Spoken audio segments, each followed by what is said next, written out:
لله إن الحمد لله نحمده ونستعينه ونستغفره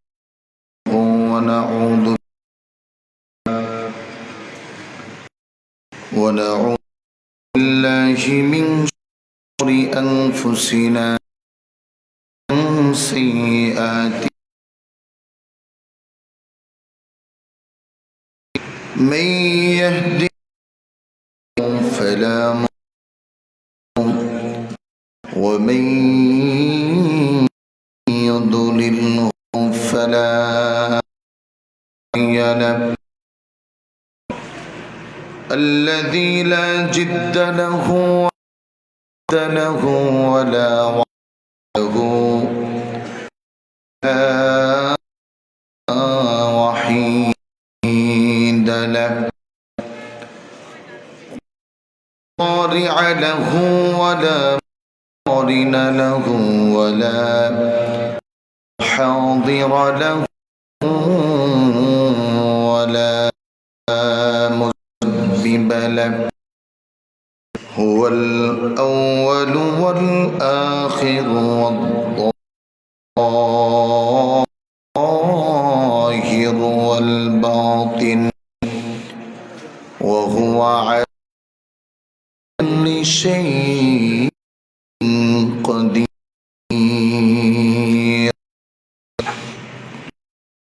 ونشهد أن سيدنا وسندنا حبيبنا وطبيبنا وطبيب أرواحنا وأولانا مولانا محمدا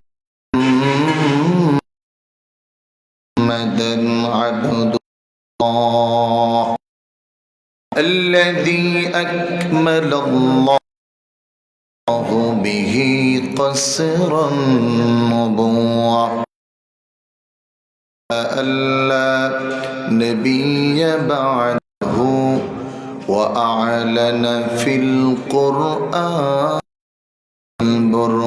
البرهان أما بعد قال الله تبارك وتعالى في كلامه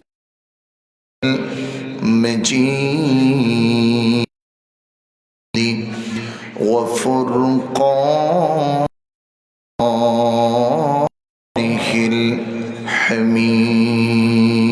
الحميد সকলে জবান খুলে আল্লাহ রাব্বুল আলামিনের কাছে বিতাড়িত শয়তান থেকে পানাহ চাবো।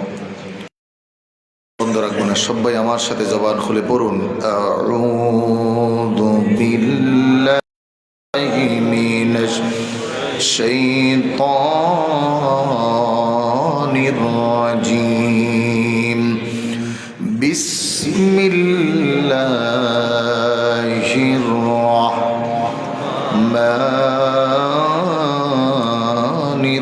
রাহিম ইয়া আইয়ুহাল্লাযীনা আমানু কুনু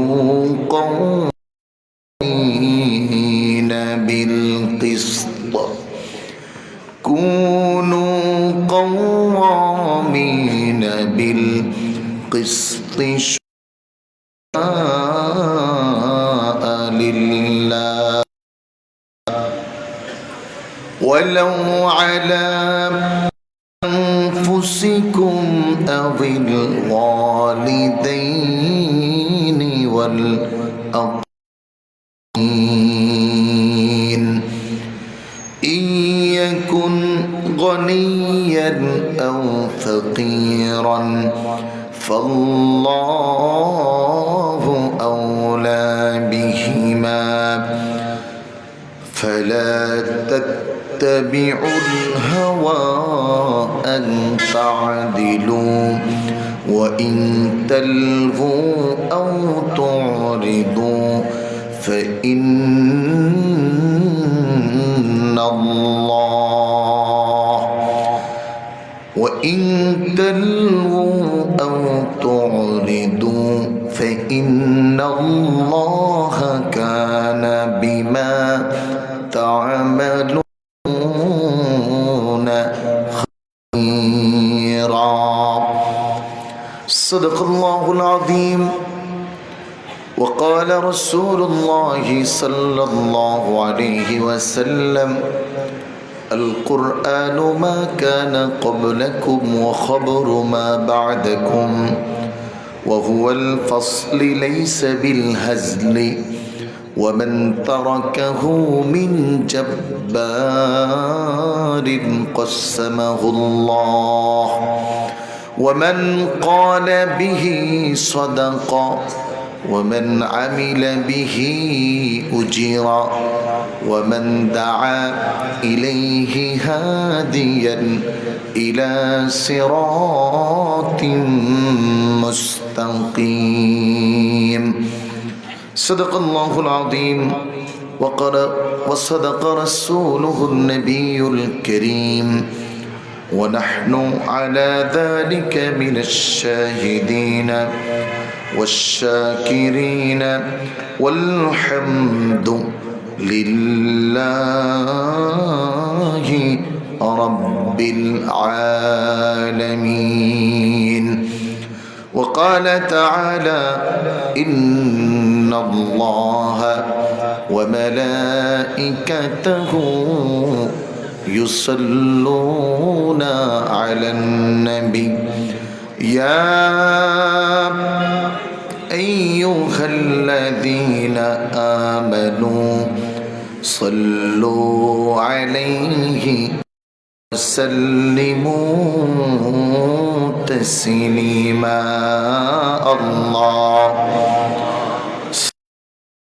على سيدنا مولانا محمد وعلى آل سيدنا مولانا محبت زبان خلی پرون اللهم صل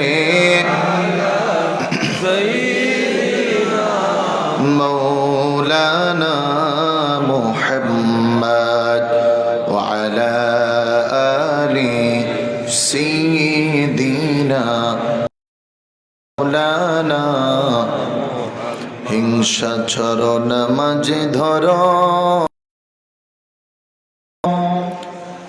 স্মরণ করো মরণে এক সেকেন্ডে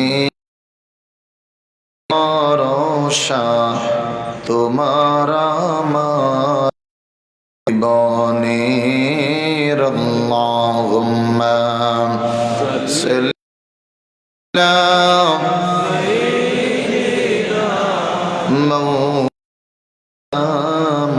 محمد وعلى آل سيدنا مولانا محمد لا إله إلا الله بر لا إله মাশাআল্লাহ লা ইলাহা ইল্লাল্লাহ সবাই লা ইলাহা ভালো লাগে লা ইলাহা মজা লাগে লা ইলাহা একসাথে লা ইলাহা আল্লাহ আল্লাহ আল্লাহু লা ইলাহা মাশাআল্লাহ আল্লাহ আল্লাহ আল্লাহু লা ইলাহা গুনাহগারের গুনাহ ঝরে দরুদে আপনার ঘরের গুনাহ ঝরে দরুদে আপনার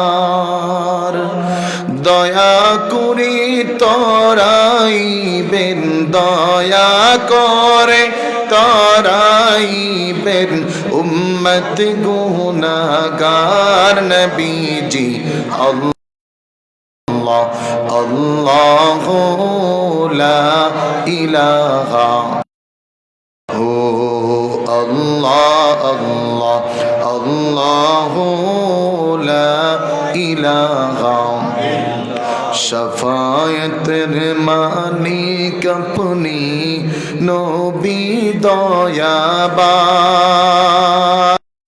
কথা বলো ঠিক কিনা শাফায়াতের একমাত্র মালিক নবী মুহাম্মদুর রাসূলুল্লাহ শাফায়াতের মালিক আপনি নবী দয়াবান রোজ হাসর করে রোজ হাসরে দরে করিয়ে নিহসান নবীজি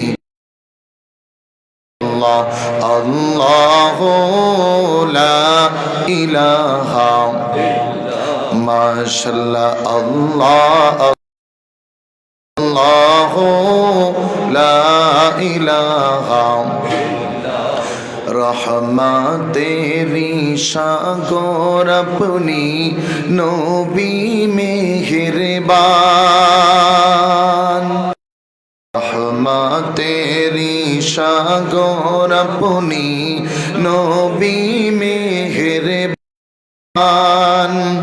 দয়া করে তরাইবেন দয়া করে তরাই নূরিয়া ইহসান নবী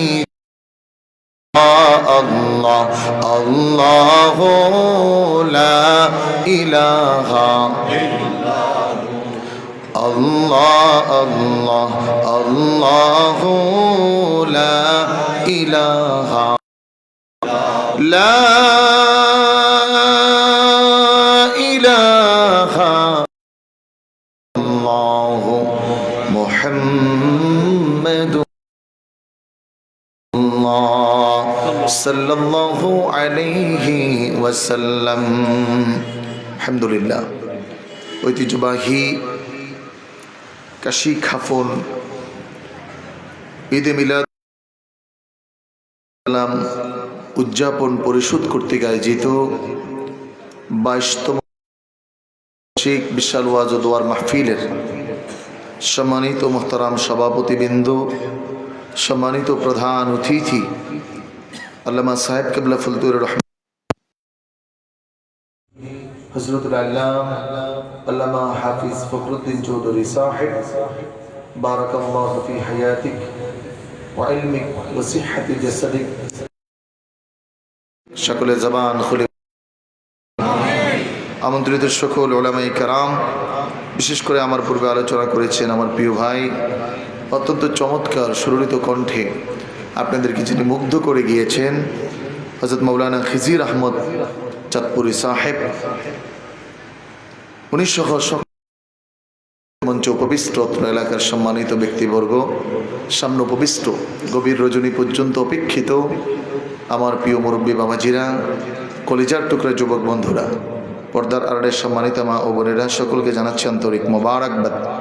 শুকরিয়া জ্ঞাপন করছি আল্লাহ তাআলার, যিনি আমাদেরকে এই গভীর রজনী পর্যন্ত অবস্থান করে আসার এবং বসার পবিত্র ঈদে মিলাদুন্নবীকে স্মরণ করে আজকের এই আয়োজনে উপস্থিত হওয়ার তৌফিক দিয়েছেন। সে মালিকের দরবারে রাতের নিবিড় নিস্তব্ধতাকে ভেঙে চুরমার করে ইমানদীপ্ত কণ্ঠে পুরুষ শাসিত আওয়াজে সমস্বরে একবার কালিমাতুশ শুকর আদায় করে পড়ুন আলহামদুলিল্লাহ। জবান খুলে সকলে পড়ুন রব্বানা লাকাল হামদ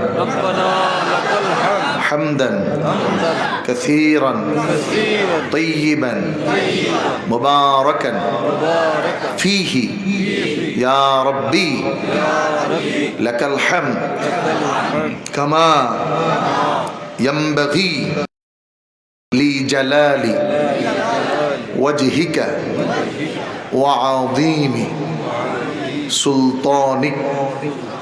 বলুন আলহামদুলিল্লাহ, বলুন আলহামদু বিল ঈমান, সকলে পড়ুন আলহামদু বিল ঈমান ওয়া লাকা শুকরু বিল ইসলাম।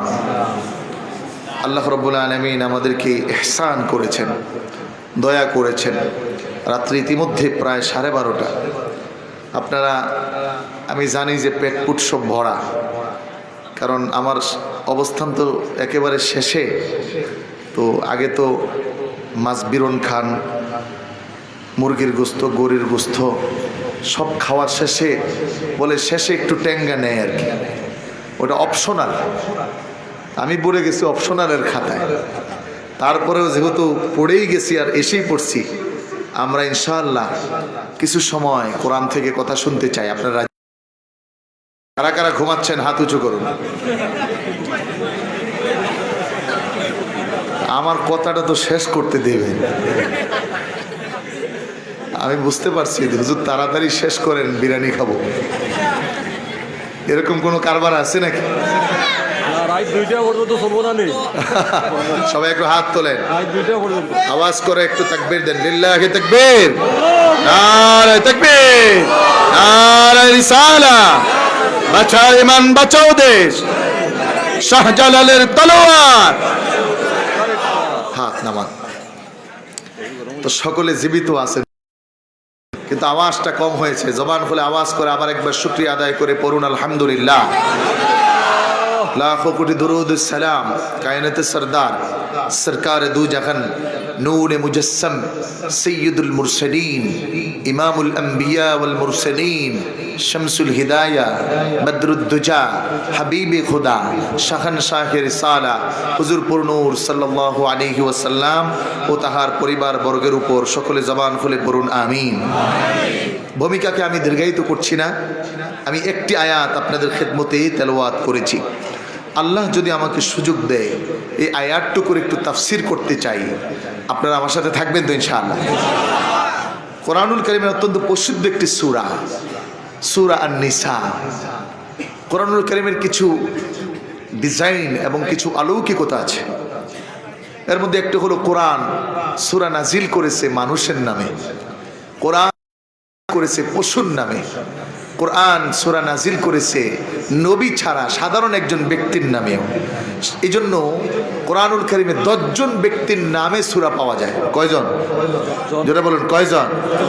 এর মধ্যে নবী এবং রাসূল আছেন, একজন আছেন যিনি নবীও না রাসূলও না, আল্লাহ তাআলার কাছে প্রিয়। আরেকজন আছেন যিনিও নবী না রাসূল না, কিন্তু নবীর মা। এভাবে কোরআনুল কারীমের মধ্যে যেমন পুরুষের সূরা আছে, অনুরূপ নারীদের নামে একটা সূরা আছে। এই সূরার নাম হলো সূরা নিসা। সূরার নাম কি? নিসা শব্দের অর্থ মহিলা। শব্দের অর্থ কি বলুন? এই সূরা নিসার 135 নম্বর আয়াত। আল্লাহ ডাক দিয়েছেন যারা মুমিন তাদেরকে। এজন্য আগের শর্ত হলো ঈমান। আগের শর্ত কি? শুধু জন্মের সূত্রে ঈমান এটা না, ঈমানের 3টি শর্ত আছে। কয়টি শর্ত বলুন তো? 3টি শর্ত। আমরা দেখেছি গত 15 তারিখের মাহফিলে আমাদের ছোট সাহেব একটি কথা বলেছেন যে অস্ত্র জমা দিয়েছি তাই বলে ট্রেনিং জমা দেই, জোরে বলেন জমা দেই। এটা ঈমানের একটি বড় হুনকারের শব্দ, ঈমানের পাওয়ারের একটি শব্দ, যার সাথে যুক্ত আছে ঈমানের একটি শব্দ যে 1 নম্বরে ঈমান হলো তাকরার বিল লিসান তাসদিক বিল জানান। যাদের কলব পর্যন্ত ঈমানের নূর আছে তাদের দিল থেকেই কোরআনের পক্ষে, ইসলামের পক্ষে, দ্বীনের পক্ষে এরকম আওয়াজ আসা সম্ভব। কথা বলো ঠিক কিনা? আন্নচেত শব্দ আসবে ঘুরাইয়া পেছাইয়া। এজন্য আজকের আয়াতের মধ্যে আল্লাহ শব্দ বলছেন ওয়া ইন তালউ আও তুরিদু। আমি তাফসীর করব যে তোমরা যদি ঘুরাইয়া ফিরাইয়া চাও, যেমন আমাদের দেশের এখন সবাই একটু ঘুরাইয়া ফিরাইয়া বলে, সরাসরি বলতে পারে না। এক কথায় যদি বলি তাহলে মুনাফিক। এক কথায় কি বলুন? কিছু প্রশ্ন করবেন ঘুরাইয়া বলবে, কিছু জানতে চাইবেন ঘুরাইয়া বলবে, তাদের আগামী দিনের কাজ ঘুরাইয়া বলবে। টিকটিকি যেমন রং বদলায় ওনারাও তেমন রং বদলায়। এরকম রং বদলানো মানুষ আছে না নাই? জোরে বলুন আছে না নাই? আল্লাহ এই জন্য ডাক দিয়েছেন শুরুতেই ইয়া আইয়ুহাল্লাযীনা আমানু।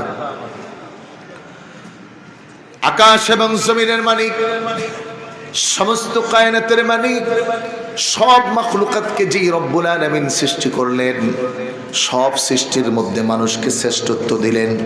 আল্লাহ রাব্বুল আলামিন কোরআনের মধ্যে জানালেন, শুধু শ্রেষ্ঠত্ব নয়, সৌন্দর্য আমি মানুষকে দিলাম, ক্ষমতাও আমি মানুষকে দিলাম। আবার এই মানুষের জন্য আমি রব্বুল আলামিন পরকালে জান্নাত কিংবা জাহান্নামের ফয়সালা করলাম। এই মানুষের মধ্যে শ্রেষ্ঠ মানুষগুলো হলো যারা আমি রবের উপর পরিপূর্ণ ঈমান আনয়ন করবে। এজন্য আল্লাহ ডাক দিলেন, শোনো, ইয়া আইয়ুহাল্লাযীনা আমানু কুনু কাওয়ামিনা বিল কিসতি শুহাদা লিল্লাহ। ওহে যারা ঈমান এনেছ, খুব ভালো করে বুঝবেন।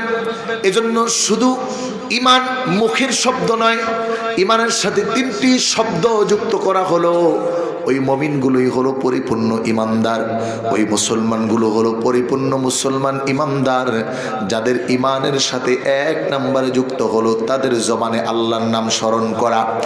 জবান দিয়ে জালিম, নাস্তিক, মুরতাদ, লাল চামড়া, সাদা চামড়া, America, Britain, German, Japan, even কি ভারত সহ পৃথিবীর সব পরাশক্তির সামনে বলা, যেমন ফিলিস্তিনি শিশুরা বলেছে, ওই বাতিলদের নেতানিয়াহুর বোমার শব্দ নয়, শুধু মিসাইল এসে নামাজের মধ্যে পড়ে। ওই ঈমানের দীপ্ত কণ্ঠের অধিকারী, ঈমানের নূরে নূরান্বিত যুবক, 5 বছরের সন্তান মিসাইলের আঘাত সহ্য করে, কিন্তু তারপরেও জবান থেকে ঈমানের শব্দ, কালিমা ছেড়ে দেয় না। বলো ঠিক কিনা? এক নম্বর ঈমানের শব্দ তাকরার বিল লিসান। এজন্য রাসূলুল্লাহর সবচেয়ে গরীব সাহাবীদের মধ্যে একজন, যাকে বলা হয় হাবশী বেলাল, যার বংশ পরম্পরায় সকলে মানুষের ঘরে কাজ করত, মানুষের বাড়িতে কাজ করত, কিন্তু আকাশের নিচে জমিনের উপরে আবু বকরের আগেও যেই ব্যক্তিটা জান্নাতের খোঁজ খবরই পেয়েছেন, একটু ঘুরিয়ে আল্লাহর হাবিব মেরাজ থেকে এসে বললেন, ও বেলাল, এমন কোন কাজ তুমি করো যার কারণে আমি মুহাম্মাদুর রাসূলুল্লাহ জান্নাতে তোমার জুতার আওয়াজ পাই? বেলাল রে জানতে চাই। হযরতে বেলাল বলে, ইয়া রাসূলুল্লাহ, ইয়া হাবিবাল্লাহ, আমি তেমন কিছু করতে পারি না, তবে আমি আমার জীবনটা দিয়ে ঈমানের বাক্যটা আমার জবান থেকে 1 সেকেন্ডের জন্য ছাড়ি না। অনেক ইবাদতের মধ্যে ইয়া রাসূলুল্লাহ এটাও আমার শ্রেষ্ঠ একটা ইবাদত। এজন্য উমাইয়া ইবনে খালফ কষ্ট দেয়, তারিখের কিতাবের মধ্যে লেখে, গলার মধ্যে রশি লাগিয়ে টান দেওয়া হয়, হযরতে বেলালের জিহ্বা বের হয়ে যায়, পিঠের মধ্যে তার কাটা লোহা দিয়ে আঘাত করে করে রক্ত বের করা হয়, হযরতে বেলালকে উত্তপ্ত বালুর মধ্যে টানা হয়। এত কষ্ট হওয়ার পরেও তাদের জবান দিয়ে এক আল্লাহর নাম আর কালিমা কখনো ছাড়ে নাই। এজন্য একটু আওয়াজ করে জবান খুলে বলুন, আমরা কার গোলাম? আওয়াজ হয় না, আর একটু জোরে বলেন, আমরা কার গোলাম? আমরা গোলামি করব কার? আমরা ইবাদত করব কার? আমরা সব উপাসনা করব কার জন্য? আমরা আমাদের মাথা নত করব কার জন্য? এজন্য কোন দল যদি মনে করে আমরা দলের কাছে বিক্রি হব, তাহলে ওরা বুঝে নাই। শাহজালাল ইয়ামানি রহমাতুল্লাহি আলাইহি রাজা গৌর গোবিন্দের কাছে মাথা নত করে দেয় নাই। এদেশের আল্লাহওয়ালা যারা, সূর্য সন্তান যারা, শাহজালালের উত্তরসূরি যারা, সাহেব কেবলার উত্তরসূরি যারা, ফুরফুরা, সারসিনা, জনপুর, সোনাকান্দার উত্তরসূরি যারা, তারা ব্যাঙের মতো পলায়া থাকে না, তারা ডিগডিগির মতো নাম পরিবর্তন করে আরেক দলে ঢুকে না। ওরা বাঘের মতো গর্জন দিয়ে ঈমানের দীপ্ত কণ্ঠে হুঙ্কার দিয়ে বলে, অস্ত্র জমা দিয়েছি কিন্তু ট্রেনিং জমা দেই নাই। যদি দিনের প্রয়োজনে আবার প্রয়োজন হয়, তাহলে সংসদ পর্যন্ত খেদমত করতে রাজি আছি। বলো ঠিক কিনা? যদি প্রয়োজন হয় তাহলে, কারণ ক্ষমতার জন্য তো করি না, ক্ষমতার চেয়ারের জন্য ঈমানের স্লোগান দিয়ে মানুষের সামনে বলি না, মানুষকে ধোকায় ফালাই না। আমরা এই কথা বলি না রোজার পূজা এক, বরং আমাদের বাক্য একটাই, রোজা আল্লাহর বিধান আর পূজা হলো শয়তানের বিধান। কথা বলো ঠিক কিনা? এজন্য ঈমানদার খালি কালিমা পড়লেই হয়? আমাদের ছোট্টবেলা আমার মনে আছে, আমাদের বাড়ির পাশে একজন ডাক্তার ছিল, সুভাষ ডাক্তার। উনি ছিলেন হিন্দু, কিন্তু কালিমা যা আছে সব পারত, আয়াতুল কুরসিও পারত। বুঝেন নাই? নামাজে যা লাগে সব পারত, আত্মাহিয়াতু দুরূদ শরীফ সব পারত। এই জন্য কি হে মুসলমান? জোরে বলে। এজন্য ইসলাম নাম লাগাইলেই কিন্তু মুসলমান না। যাদের স্লোগান রোজা আর পূজা এক, বুঝতে হবে ডালমে কুচ কালা হায়, এক দান্দা হায়, আজিব তেরা চাল হায়, লাখো কো আন্দা কাট দিয়া। এজন্য আগামীর বাংলায় মনে রাখতে হবে, কোন বাতিলদের হাতে আমাদের ক্ষমতা দেওয়া যাবে না, বলো ঠিক কিনা?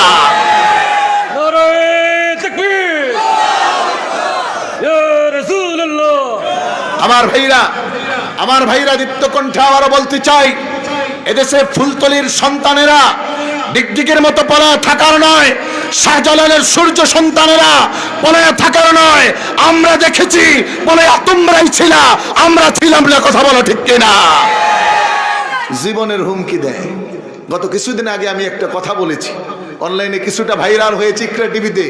আমাকে 2-3 জনে ফোন দিয়ে বলতেছে টার্গেটে আছেন। আমি বললাম এই টার্গেটও তো আজীবনই আছে, কথা কয় না, এই টার্গেট তো আজীবনই। ওসমান হাদির মতো দীপ্ত কণ্ঠে বলতে চাই, পৃথিবীর কোন জায়গায় মরণের ফায়সালা হয় না, কথা বলো ঠিক কিনা? মরণের ফায়সালা হয় আকাশে। তবে যতদিন বাঁচতে চাই অতদিন ফুলতলি সাহেব কাবলার সূর্য সন্তানের মতো হুঙ্কার দিয়ে বাঁচতে চাই। বাতিলের সামনে কোন ব্যক্তির মাথা নত হবে না। আমরা শাহজালালের উত্তরসূরি, একদিন বাঁচলে বাতিলের সামনে মাথা উঁচু করেই বাঁচতে চাই, কথা বলো ঠিক কিনা?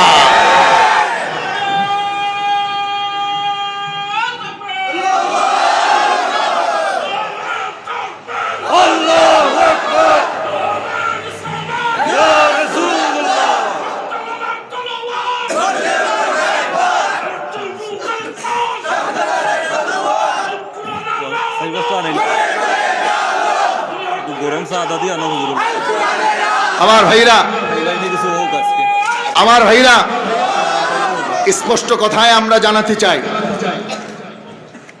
আমরা কারো ভাড়াটিয়া না, আমরা পলায়া থাকার লোক। জোরে বলেন, পলায়া থাকার লোক। তবে আমরা রক্তপাত চাই না, আমরা আরেকজন কষ্ট পাক এটা চাই না। এজন্য মনে করিয়েন না যে সুযোগ পাইছি সব গোল দিয়ে দিবেন, না, পারবেন না, ওরকম গোল দেওয়া হবে না ইনশাআল্লাহ। তাহলে ইমানের প্রথম শব্দ, বাতিলের সামনে ইমানের বাক্য উচ্চারণ করা, এটাকে বলা হয় কালিমাতু হাক্কিন ইনদা সুলতানিল জাহিল। বলে জালেমদের সামনে বলা আমি ইমানদার, আমার ইমানের কারণ আমার রব আল্লাহ, আমার রাসূল মুহাম্মদুর রাসূলুল্লাহ। আমি ভয় করি না, আমার পরিচয় আমি একজন মুসলমান। আমার পরিচয় যেথায় সেথায় পরিবর্তন করার মতো নয়, আমার পরিচয় মুনাফিকের মতো রং পরিবর্তন করার মতো নয়। আমি যেখানে আছি এটাই আমার পরিচয়। আমি শাহজালালের উত্তরসূরি, আমি ফুলতলির উত্তরসূরি, আমি সারসিনার উত্তরসূরি, আমি জনপুরের উত্তরসূরি, আমি শাহফরানের উত্তরসূরি, এটাই আমার পরিচয়, কথা বলো ঠিক কিনা? কারণ এদেশে তারা ইসলাম প্রচার করেছেন, কারো কাছে বিক্রি হন নাই, কারো দলেও ঢুকেন নাই, কারো কারেও যান নাই। এটাই আমাদের পরিচয়, আমরা এটা দিতে চাই। রাজি আছি সবাই? যারা বলেন রাজি আছি আমরা সবাই। আল্লাহ আমাদের কবুল করুক, বলুন আমি। 2 নম্বরে দিলে পরিপূর্ণ বিশ্বাস করা, তাসদিক বিল জানান। ভিতরে একটা, মুখে আর একটা কইলে হইব না। আমরা দেখতেছি আমাদের দেশে এই দৈত্যতা শুরু হয়েছে। গোপনে মিটিং হয় একটা, বাইরে কয় আর একটা। বলল যে এবার গেলে আর আমাদের কোনো আইন শরীয়ত পন্থায় হবে না। তাইলে ইসলামী নাম হলো কেন? প্রশ্ন আছে না নাই? জোরে বলেন, প্রশ্ন আছে না নাই? যদি ইসলামী নাম হয় তাহলে শরীয়ত পন্থায় হওয়া দরকার আছে না নাই? এজন্য আমাদের রাহবারদের খেদমত বলে শরীফ শরীফা লাগছে, সংসদে গিয়ে ওইটাকে উঠাইছে, কথা বলেন। শরীফ শরীফাকে চেঞ্জ করায়া কোরআনী উসুল মোতাবেক, শরীয়ত মোতাবেক যা রাখা যায় তার ব্যাপারে পরামর্শ হয়েছে। এটাই হলো আমাদের কাজ। আমরা যেহেতু দলীয় চেয়ার চাই। সম্মানিত হাজিরিন, 3 নম্বর আমাল বিল আরকান, কর্মে তার পরিপূর্ণ পরিচয় দেওয়া। রাসূলুল্লাহ সাল্লাল্লাহু আলাইহি ওয়াসাল্লামের সাহাবায়ে কেরাম মুতার যুদ্ধের জন্য রাসূলুল্লাহ 3 জনকে সিলেকশন করলেন। 1 নম্বর হলো রাসূলুল্লাহর আপন কলিজার টুকরা প্রিয়তমা সাহাবী পালক পুত্র যায়েদ ইবনে হারেসা। 2 নম্বর হলো আব্দুল্লাহ ইবনে রাওয়াহা রাদিয়াল্লাহু তাআলা আনহু। 3 নম্বর হলো হযরতে জাফর সাদিক রাদিয়াল্লাহু তাআলা আনহু। রাসূল বললেন একজন যদি শহীদ হয়ে যায় ময়দানে আরেকজন সেনাপ্রধানের দায়িত্ব পালন করবে। 3 সাহাবী স্পষ্ট বুঝে গেলেন আজকে আর ওই যুদ্ধের ময়দান থেকে বাড়ি ফেরা হবে না, শাহাদাতের তামান্না নিয়ে জান্নাতে ঘোরাঘুরি হবে। আমার ভাইরা, আমার বন্ধুরা, শেষ মুহূর্তে প্রথম 2 জনকে শহীদ করা হলো। হযরতে জাফর সাদিকের হাতে ইসলামের তলোয়ার, ইসলামের পতাকা, ইসলামের সব দায়িত্ব অর্পিত হলো। আল্লাহর কোরআনুল কারীমের পরে সবচেয়ে যেই কিতাবের ভরসা, আসহুল কুতুবি বাদা কিতাবিল্লাহি তাআলা, আল্লাহর হাবিবের সাহাবী, ওই বুখারীর হাদিসের মধ্যে বর্ণিত হয় হযরতে জাফর সাদিক ইসলামের পতাকাটা হাতে নিলেন। কাফেরগুলো ডান হাত তার কেটে দেওয়া হলো, বাম হাতে পতাকা নিয়ে উত্তোলিত হলেন, বাম হাত কেটে দেওয়া হলো। হযরতে নবীজি সাল্লাল্লাহু আলাইহি ওয়াসাল্লামের সাহাবী হযরতে জাফর সাদিক রাদিয়াল্লাহু তাআলা আন, তিনি আপন চোয়াল 2টা দিয়ে, দাঁতটা দিয়ে ইসলামের পতাকা কামড় দিয়ে এমন করে উত্তোলন করলেন। আল্লাহর কিতাবের মধ্যে পাওয়া যায়, বুখারীর হাদিস বর্ণনা করে, পিছন দিক থেকে তরবারি এসে জাফর সাদিককে কতল করে ফেলল, শহীদ করে ফেলল। ময়দানে হযরতে খালিদ ইবনে ওয়ালিদকে নেতা নিযুক্ত করা হলো। কিন্তু চমকপ্রদ শব্দ হলো, শহীদ হওয়ার পূর্বে নবীজির সাহাবী হযরতে জাফর সাদিক রাদিয়াল্লাহু তাআলা আন, একজন সাহাবী বর্ণনা করেন, দুনিয়ার মানুষ শোনো, আমাল বিল আরকান, কাজে সম্পূর্ণ পরিণত করা, ঈমানের জন্য জীবন উৎসর্গ করা, ঈমানের জন্য জীবন প্রয়োজন হলে জীবন দেওয়া, রক্ত ঝরাতে হলে রক্ত ঝরায়া দেওয়া। ওই জাফর সাদিক মুতার যুদ্ধের মধ্যে মনে মনে কি জানি বলতেছে, ঠোঁট লড়তেছে, মারা যাবে যাবে ভাব। সাহাবী বলেন আমি দেখে তার কাছে গেলাম, গিয়ে বললাম মাযা ক্বাল, ও নবীর সাহাবী কি বলো? নবীজির সাহাবী হযরতে জাফর সাদিক বলেন, ওয়াল্লাহি লাকাদ ওয়াজাদতু রিহাল জান্নাতি ফিল মুতা। ও নবীর কলিজার টুকরা সাহাবী, প্রিয় ভাই আমার, আল্লাহর কসম করে বলি, আমি মুতার যুদ্ধের এই ময়দানে লাকাদ ওয়াজাদতু রিহাল জান্নাহ, জান্নাতের সুঘ্রাণ আমার নাকের মধ্যে আমি পাইতেছি। আল্লাহ আমাল বিল আরকান, যখন ঈমানের সাথে মরণ হয় ওই মানুষগুলো জান্নাতের গ্রাম দুনিয়াতে পায়, পরকালের আশা করে না। এই জাফর বিন সাদেক ওই সাহাবী ভাইকে বলল, ভাই আমার হয়তো আর সময় নাই, লাকাদ ওয়াজাদতু রিহাল জান্নাহ, যেহেতু জান্নাতের গ্রাণ আমি পাচ্ছি, এই মুতার যুদ্ধেই আমার জীবনের অন্তিম সূর্য হয়ে যাবে, আমার পক্ষ থেকে আমার নূর নবীর কাছে সালামটা পৌঁছে দেওয়া। কিতাব সাক্ষী দেয়, আল্লাহর হাবিব মদিনার প্রান্তরে বসে বলে, ওয়া আলাইকুমুস সালাম, ও জাফর আমি তোমার সালামের উত্তর দিলাম। সাহাবায়ে কেরাম প্রশ্ন করেন, ইয়া রাসূলুল্লাহ কোন সালামের উত্তর দিলেন? নবীজি বলেন, ও আমার সাহাবীরা শোনো, আমার জাফর ওই মুতার যুদ্ধে ঈমানের পক্ষে ঈমান বাজি রেখে ইসলামের পতাকা উত্তোলন করতে এখনই শাহাদাতের দরজা, শাহাদাতের বরণ হবে তার, তিনি আমাকে সালাম জানিয়েছেন। এজন্য আমি মুহাম্মদুর রাসূলুল্লাহ আমার সৈনিককে শেষবারের মতো সালামের উত্তর দিয়ে বিদায় দিচ্ছি। বলেন আল্লাহু আকবার। মনে রাখো, নেতা কাকে বলে? নেতার কাজ তার কর্মীদের পাশে থাকা, আর আমাদের দেশে নেতার কাজ কর্মীদের রাস্তায় নামে আসে এসিতে থাকা। এজন্য আমাদের নেতা তারাই হওয়া সম্ভব। যেমন আমরা 15 তারিখে দেখলাম আমাদের ছোট সাহেব দীপ্ত কণ্ঠে বলেছে, আমরা বাঘের মতো বাঁচতে চাই, সিংহের মতো বাঁচি, শিয়ালের মতো লুকিয়ে বাঁচি না। আমার একটা নেতা, একটা কর্মীর বিরুদ্ধে যদি একটা মামলা হয়, তাহলে ওদের বিরুদ্ধে 1000টা মামলা হবে। কথা বলা ঠিক কিনা? কারণ আমরা তো ললি কোরআনের জন্য, আমরা তো দিনের পক্ষে কাজ করতে চাই, ওলিদের পক্ষে কাজ করতে চাই। আর এদেশে যারা এদের বিরোধী আচরণ করে, ওলিদের মাজার ভাঙতে চায়, পশ্চিমকালেও এরা কখনো বিজয়ের স্বাদ পাবে না, পাবে না, পাবে না। বলো ঠিক কিনা? সম্মানিত ভাইরা আমার, এই জন্য ঈমানকে 3টা জিনিস দিয়ে সাজাতে হয়। এজন্য আমাদের এই ঈমানকে আমরা যেন পরিপূর্ণ সাজাতে পারি, যেমন জবানে বলবো তেমন ভিতরে রাখবো, অনুরূপ কাজে প্রমাণ করব। রাজি আছি ইনশাআল্লাহ? সবাই রাজি আছি ইনশাআল্লাহ? কারা কারা রাজি আছে একটু হাত তুলে দেখান। নারায়ে তাকবীর, নারায়ে রিসালা, বাঁচাও ঈমান, বাঁচাও দেশ।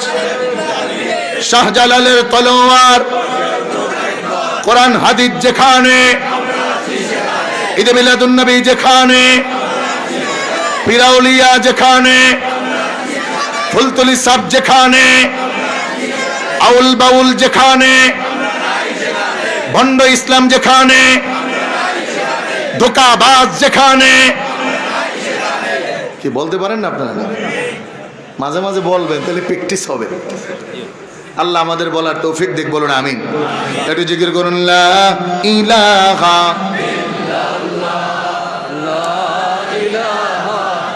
মাশাআল্লাহ, লা ইলাহা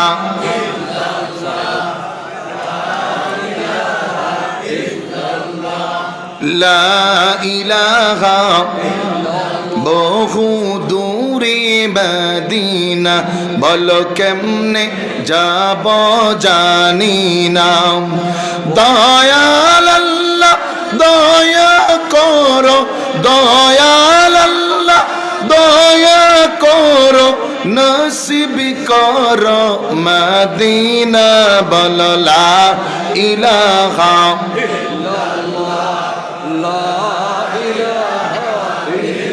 মাশাআল্লাহ, লা ইলাহা লা ইলাহা ইল্লাল্লাহ মুহাম্মাদুর রাসূলুল্লাহ।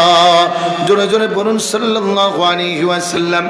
ভাইরা আমার, আল্লাহ ডাক দিলেন কুনু কাওয়ামিন, যারা এরকম ঈমানের পরিপূর্ণ তোমরা হয়ে যাও কাওয়ামিন, সীসা ডালা প্রাচীরের মতো শক্ত। শুহাদা বিল কিসত, ইনসাফের পক্ষে, ন্যায়ের পক্ষে, আল্লাহর পক্ষে, রাসূলের পক্ষে, কোরআনের পক্ষে। সুবহানাল্লাহ বলুন। তার মানে বোঝা গেল যাদের ঈমান মজবুত না, তারা সত্য কথা শক্তভাবে বলতে পারে। ঈমান মজবুত হয়ে গেলে সত্যটা শক্তভাবেই বলতে পারে। কারো কাছে খাজনা দেয় না, কারো কাছে মাথা নত করে না, কারো কাছে বিক্রি হয় না। আল্লাহ বলছেন, আল্লাহু আকবার, ওয়ালাউ আলা আনফুসিকুম, যদি এই ইনসাফটা বজায় রাখতে গিয়ে তোমার বিরুদ্ধেও চলে যায়। সুবহানাল্লাহ বলেন। ওয়ালাউ আলা আনফুসিকুম, যদি তোমার বিরুদ্ধেও চলে যায়, তারপরেও তুমি ইনসাফের পক্ষে চির অবিচল থাকো। তাহলে ইনসাফের পক্ষে চির অবিচল থাকতে বললেন কে? জোরে বলতে হবে, বললেন কে? আর বললেন কাদেরকে? ঈমানদারদেরকে। বললেন কাদেরকে? ঈমানদারদেরকে। এখন আমরা সবাই ঈমানদার তো নাকি? ঈমানদার না? আমরা ঈমানদার, এজন্য আমাদের জন্য আল্লাহর ওয়াজ। এবার একটু ভালো করে খেয়াল করুন আমার ভাইরা। বলে ইনসাফের পক্ষে চির অবিচল হও।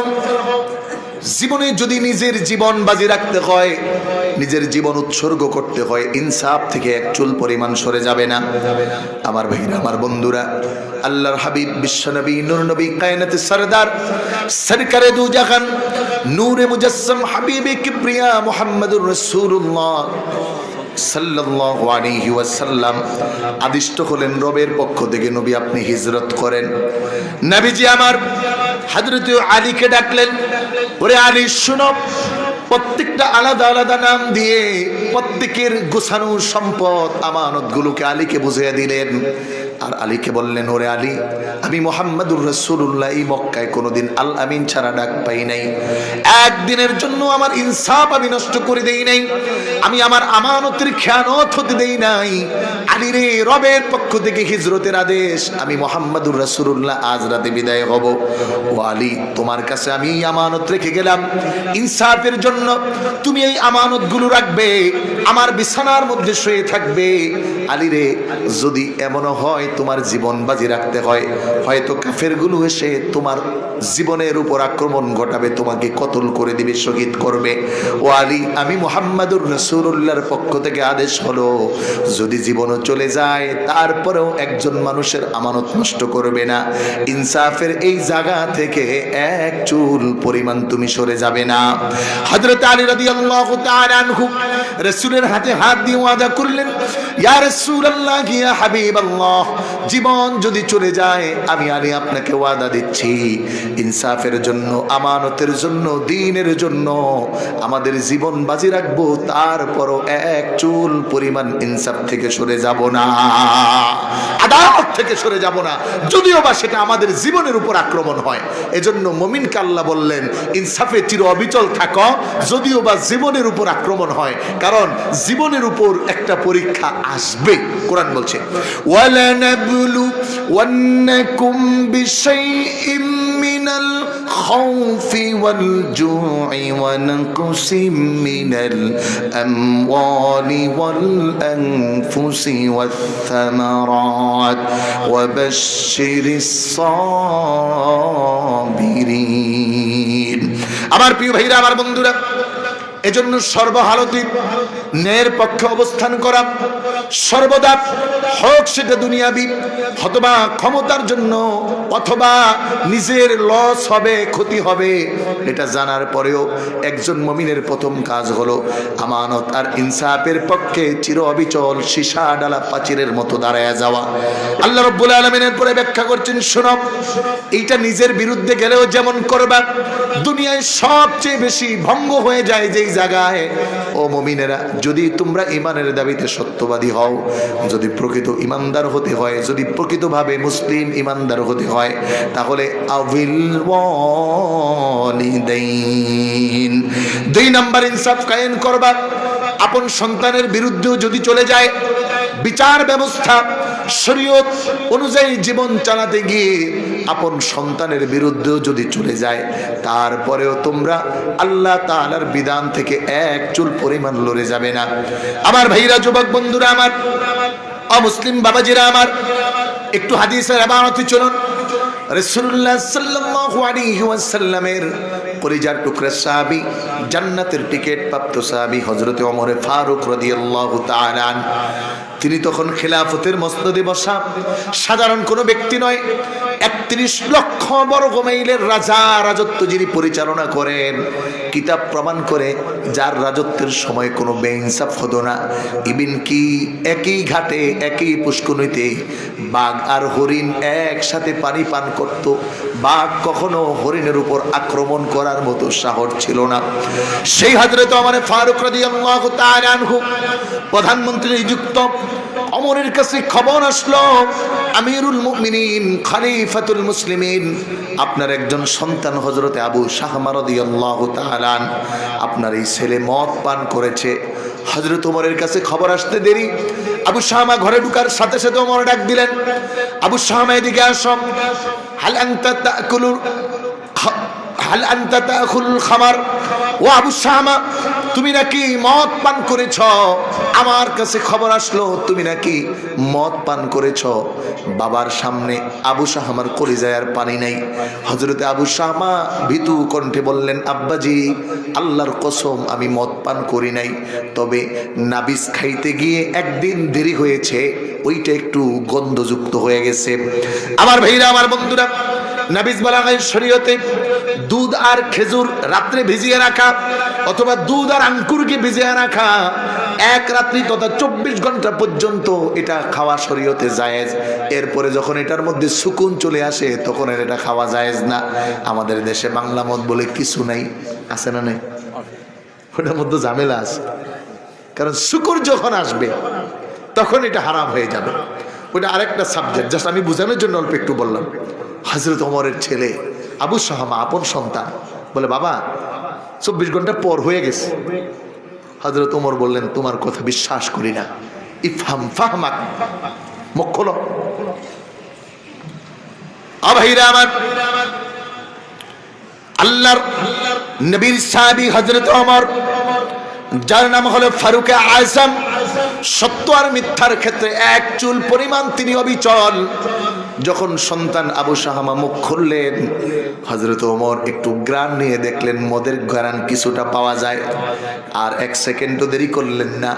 ইনসাফের পক্ষে, ন্যায়ের পক্ষে খলিফা হওয়ার পরেও, প্রধানমন্ত্রী হওয়ার পরেও আদেশ করে দিলেন আবু শাহমাকে মসজিদে নববীর বারিন্দার পিলারের মধ্যে বেঁধে রাখা হোক। আমার প্রিয় ভাইরা আমার বন্ধুরা, শিরোধার্য আদেশ কার্যকর হলো। সাহাবায়ে কেরাম রাদিয়াল্লাহু তাআলা আলাইহিম আজমাইন মসজিদ নববীতে নামাজের জন্য ঢুকতেছেন। ইমাম তো হযরতে ওমর, ঢুকে দেখতেছেন ওমরের সন্তানটা পিলারের মধ্যে বাঁধা।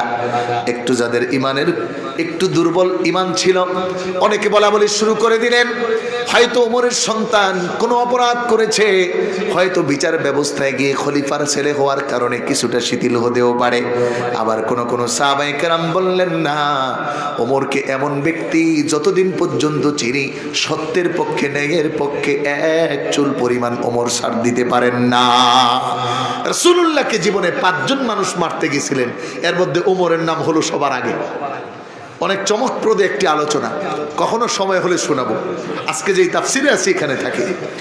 সেই ওমর ফারুক রাদিয়াল্লাহু তাআলা নামাজের ইমামতির দায়িত্বে গেলেন। নামাজ পড়ার আগে হযরত ওমর সাহাবীদেরকে লক্ষ্য করে বললেন, ও আমার কলিজার টুকরা প্রিয় ভাইরা, মদিনার অধিবাসীরা, ইনদানা হাদ্দুন বাদাস সালাহ, তোমরা নামাজের পরে সবাই বসে যাবা, কারণ নামাজের পরে আমাদের বিচারের আদালতে একটা বিচার আছে। আমার ভাইরা, আমার বন্ধুরা, নামাজ সমাপ্ত হলো। হযরত ওমর ফারুক রাদিয়াল্লাহু তাআলা আনহু এবার আপন সন্তানের বিচার করবেন। ওমর নিজেই হলো প্রেসিডেন্ট, আবার নিজেই হলো প্রধান বিচারপতি। আমার ভাইরা, আমার বন্ধুরা, বিচার করা হলো মদ খাওয়ার অভিযোগে 80টা বেত্রাঘাত আবু শাহমাকে শাস্তি হিসেবে দেওয়া হলো। হযরত ওমর জল্লাদকে আদেশ করলেন, মারো। কিতাব প্রমাণ করি 3টা বেত্রাঘাত, চাবুক দিয়ে 3টা আঘাত করার পরে হযরত ওমর একটা ধমক বললেন, ও জল্লাদ, খলিফার ছেলে হওয়ার কারণে বুঝি চাবুকের আঘাতটা একটু আস্তে আস্তে মারতেছো। আল্লাহর কসম, কিয়ামতের দিন যদি আমার রব আমাকে প্রশ্ন করে, ওমর রে, নেতা হওয়ার কারণে, প্রধানমন্ত্রী হওয়ার কারণে, লিডার হওয়ার কারণে তোমার ছেলের উপর মনে হয় বাড়িটা একটু আস্তে আস্তে দিছিলা।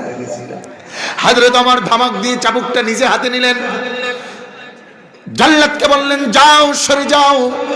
হযরত ওমর নিজে চাবুক মারা শুরু করলেন। আপন কলিজার টুকরা সন্তান, তারিখের কিতাবে বর্ণিত হয় 30টা বেত্রাঘাত দেওয়ার পরে আবু শাহমা অজ্ঞান হয়ে পড়ে যায়। হযরত ওমর আদেশ করেন সাহাবীদেরকে, তাকে আবার জ্ঞান ফেরাও। মাথায় পানি দেওয়া হলো, পায়ে একটু তেল তুল মেখে তার জ্ঞানটাকে আবার ফেরানো হলো। হযরত ওমর ফারুক রাদিয়াল্লাহু তাআলা আনহু আবারও 20টা বেত্রাঘাত দিলেন। এবার আবু শাহমা 50টা বেত্রাঘাত কে এত বেশি অসুস্থ হয়ে গেলেন। আবু শাহমা বিছানায় একাধারে দীর্ঘদিন পর্যন্ত অসুস্থ। ওই বেত্রাঘাতের পরে অসুস্থ অবস্থায় ইন্তেকাল করলেন। হযরত ওমরের চোখের পানি ধরে রাখা যায় না। 2টা কারণে হযরত ওমর কাঁদে। একটা কারণ হলো, আমার রব আল্লাহ আমার ছেলের উপর মদ খাওয়ার অভিযোগে 80টা বেত্রাঘাত ধার্য হয়েছিল। আল্লাহ গো, তুমি তো বলেছ, কুনু কাওয়ামিনা বিল কিসতি শুহাদা লিল্লাহ, ন্যায়ের পক্ষে, ইনসাফের পক্ষে, আদালতের পক্ষে এক চুল পরিমাণ যেন আমরা বেইনসাফি না করি। রোজ কিয়ামতের ময়দানে যদি আমি ওমরকে প্রশ্ন করা হয়, ওমর, আপন সন্তান কেন 50টা বেত্রাঘাত দিছো, বাকি 30টা কেন দাও নাই? আবার ওমর কাঁদে, ও আমার কলিজার টুকরা সন্তান, আমি তোমার উপর হক কায়েম করার আগেই তুমি বিদায় নিলা। সন্তানের একটু মায়াও হযরত ওমরের দিলে। কিতাব প্রমাণ করে হযরত ওমর নিজ হাতে দাফনের সব কার্য সমাপ্ত করলেন। আপন সন্তানকে মাটিতে রাখলেন, মাটির কার্য সমাপ্ত করলেন। হযরত ওমর চোখের পানি ভিজা কণ্ঠে হাতে চাবুকটা নিয়ে ওই মাটির উপরে, কবরের উপরে বাকি 30টা বেত্রাঘাত করলেন। বেত্রাঘাত করে রবের কাছে ডাক দিয়ে বলেন, আমার রব আল্লাহ, ও আমার মালিক আল্লাহ, কিয়ামতের দিন আমি ওমরকে তুমি তোমার কাঠগড়ায় দাঁড় করায় দিও না। আমি ওমর আমার সন্তানের পাওনা বাকি 30টা বেত্রাঘাত মরার পরে কবরের উপরে দিয়ে দিলাম। যদিও এটার শরীয়তি কোনো ভিত্তি নাই। হযরত ওমর চোখের পানি ছেড়ে জেরে মালিকের কাছে বলে, ও আমার রব আল্লাহ, কিয়ামতের দিন আমাদেরকে বেইনসাফীদের কাতারে দিয়ে আমাদেরকে তোমার জাহান্নামী বানাবে না। আমার ভাইরা, আমার বন্ধুরা, একটু কি লক্ষ্য করে দেখা যায়, একটু কি মনে ধরে দেখা যায়, একজন প্রেসিডেন্টের ছেলে হওয়ার পরেও হযরত ওমর আদালতের পক্ষে, ইনসাফের পক্ষে, ইহসানের পক্ষে, দ্বীনের পক্ষে কতটা অবিচল ছিলেন, শরীয়তের পক্ষে কতটা অবিচল ছিলেন। এজন্য কোরআন বলে, আবিল ওয়ালিদাইন, ও ঈমানদারেরা, যারা ঈমানের দাবিতে চির অবিচল, যারা ঈমানের দাবিতে চির অক্ষুণ্ণ, তাদের জন্য হলো বিধান ইনসাফের জন্য, ন্যায়ের পক্ষে এক চুল যেন অসত্য প্রমাণিত না হয়। কারণ কিয়ামতের দিন রাসূলুল্লাহ বলেছেন 7 ব্যক্তিকে আল্লাহ রাব্বুল আলামিন সর্বপ্রথম জান্নাতে আরশের নিচে ছায়া দান করবেন। ইযুল্লিহুমুল্লাহু ফি যিল্লিহি ইয়াওমা লা যিল্লা ইল্লা যিল্লুহ, ইমামুন আদিল, ন্যায় বিচারক বাদশা। আল্লাহু আকবার বলেন।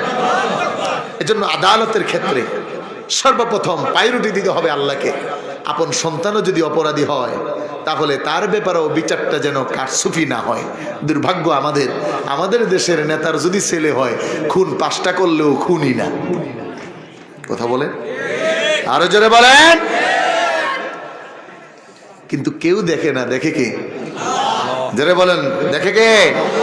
খবর রাখেন কে? আহারে কোরআন বলে মা ইয়াকুনু মিন নাজওয়া সালাসাতিন ইল্লা হুয়া রাবিউহুম আও খামসাতিন ইল্লা হুয়া সাদিসুহুম আও আদনা মিন যালিক ওয়ালা আকবারা ইল্লা হুয়া মাআহুম আইনা মা কানু। কোথায় যাইবা? যত গোপনে করো, যত প্রকাশ্যে করো, একজনে করো, 2 জনে করো, 5 জনে করো, 10 জনে করো, 100 জনে করো, আল্লাহ আছে না নাই? সরে বলেন, আল্লাহ আছে না নাই? এজন্য নিজের সন্তান অপরাধী হলেও তাকে কোনো স্যাক্রিফাইস আর সুযোগ দেওয়ার কোনো অবকাশ। সামাজিক অবক্ষয়ের একটা বড় কারণ এটা। নিজের ছেলে অপরাধ করলে এই অপরাধ ঢাকার জন্য সব ব্যবস্থা করে, টাকা লাগলে টাকা দেয়, বিচারক ধরতে হলে বিচারক ধরে, ঘুষ দিতে হলে ঘুষ দেয়, 6-এ 9 বানায়, 9-এ 6 বানায়। এরকম ব্যক্তি আমাদের দেশে আছে না নাই? জোরে বলেন, আছে না নাই? কিন্তু যদি আপনি আমি ইমানদার হই তাহলে আমাদের এখান থেকে বের হয়ে আসতে হবে, নচেত আমাদের ইমানের কোয়ালিটি হবে দুর্বল। এই ইমান দিয়ে পরকালে মাপ পাওয়া বড় কঠিন। কিন্তু আমরা পরকালে মাপ চাই কি চাই না? এজন্য আদালত 1 নম্বরে যেই জায়গায় রাখতে হবে ওইটা হলো নিজের সন্তান। তাইলে এবার বলেন তো, যদি নিজের দলের কর্মী হয় তাহলে আদালত রাখতে হবে কি হবে না? জোরে বলেন, হবে কি হবে না? অপরাধী যদি কর্মী হয় তাহলে তার বিরুদ্ধে অ্যাকশন নিতে হবে, সঠিক আদালতে বিচার করতে হবে, বিচার ব্যবস্থাকে অক্ষুণ্ণ রাখতে হবে, শরীয়তকে পরিপূর্ণ প্রায়োরিটি দিতে হবে, ইসলামকে আগে অগ্রগণ্য করতে হবে। তাহলেই তুমি মুমিন হবা, মুসলমান হবা। নয়তো শুধুমাত্র পরিচয় দিবা আমি ইমানদার, কিন্তু আল্লাহ বলবে তোর মতো মুনাফিক একটাও। আমার প্রিয় ভাইরা, আমার বন্ধুরা,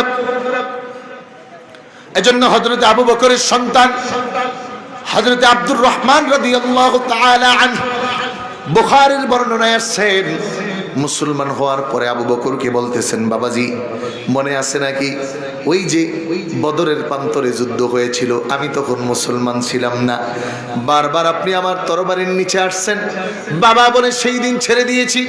হযরত আবু বকর বলে, আল্লাহর কসম ও আব্দুর রহমান, ওই দিন যদি তুমি আমার তরবারির নিচে আসতে তাহলে 1 বিন্দু পরিমাণ তোমাকে ছাড়তাম না, কারণ ওই দিন তোমার পরিচয় ছিল তুমি কাফের, তুমি আমার ছেলে, এইটা আমি আবু বকর দেখতাম না। আমার কাছে সর্বাঙ্গে যিনি থাকতেন তিনি আর কেউ নয়, আল্লাহ এবং আল্লাহর রাসূলের বিধান। বলো ঠিক কিনা?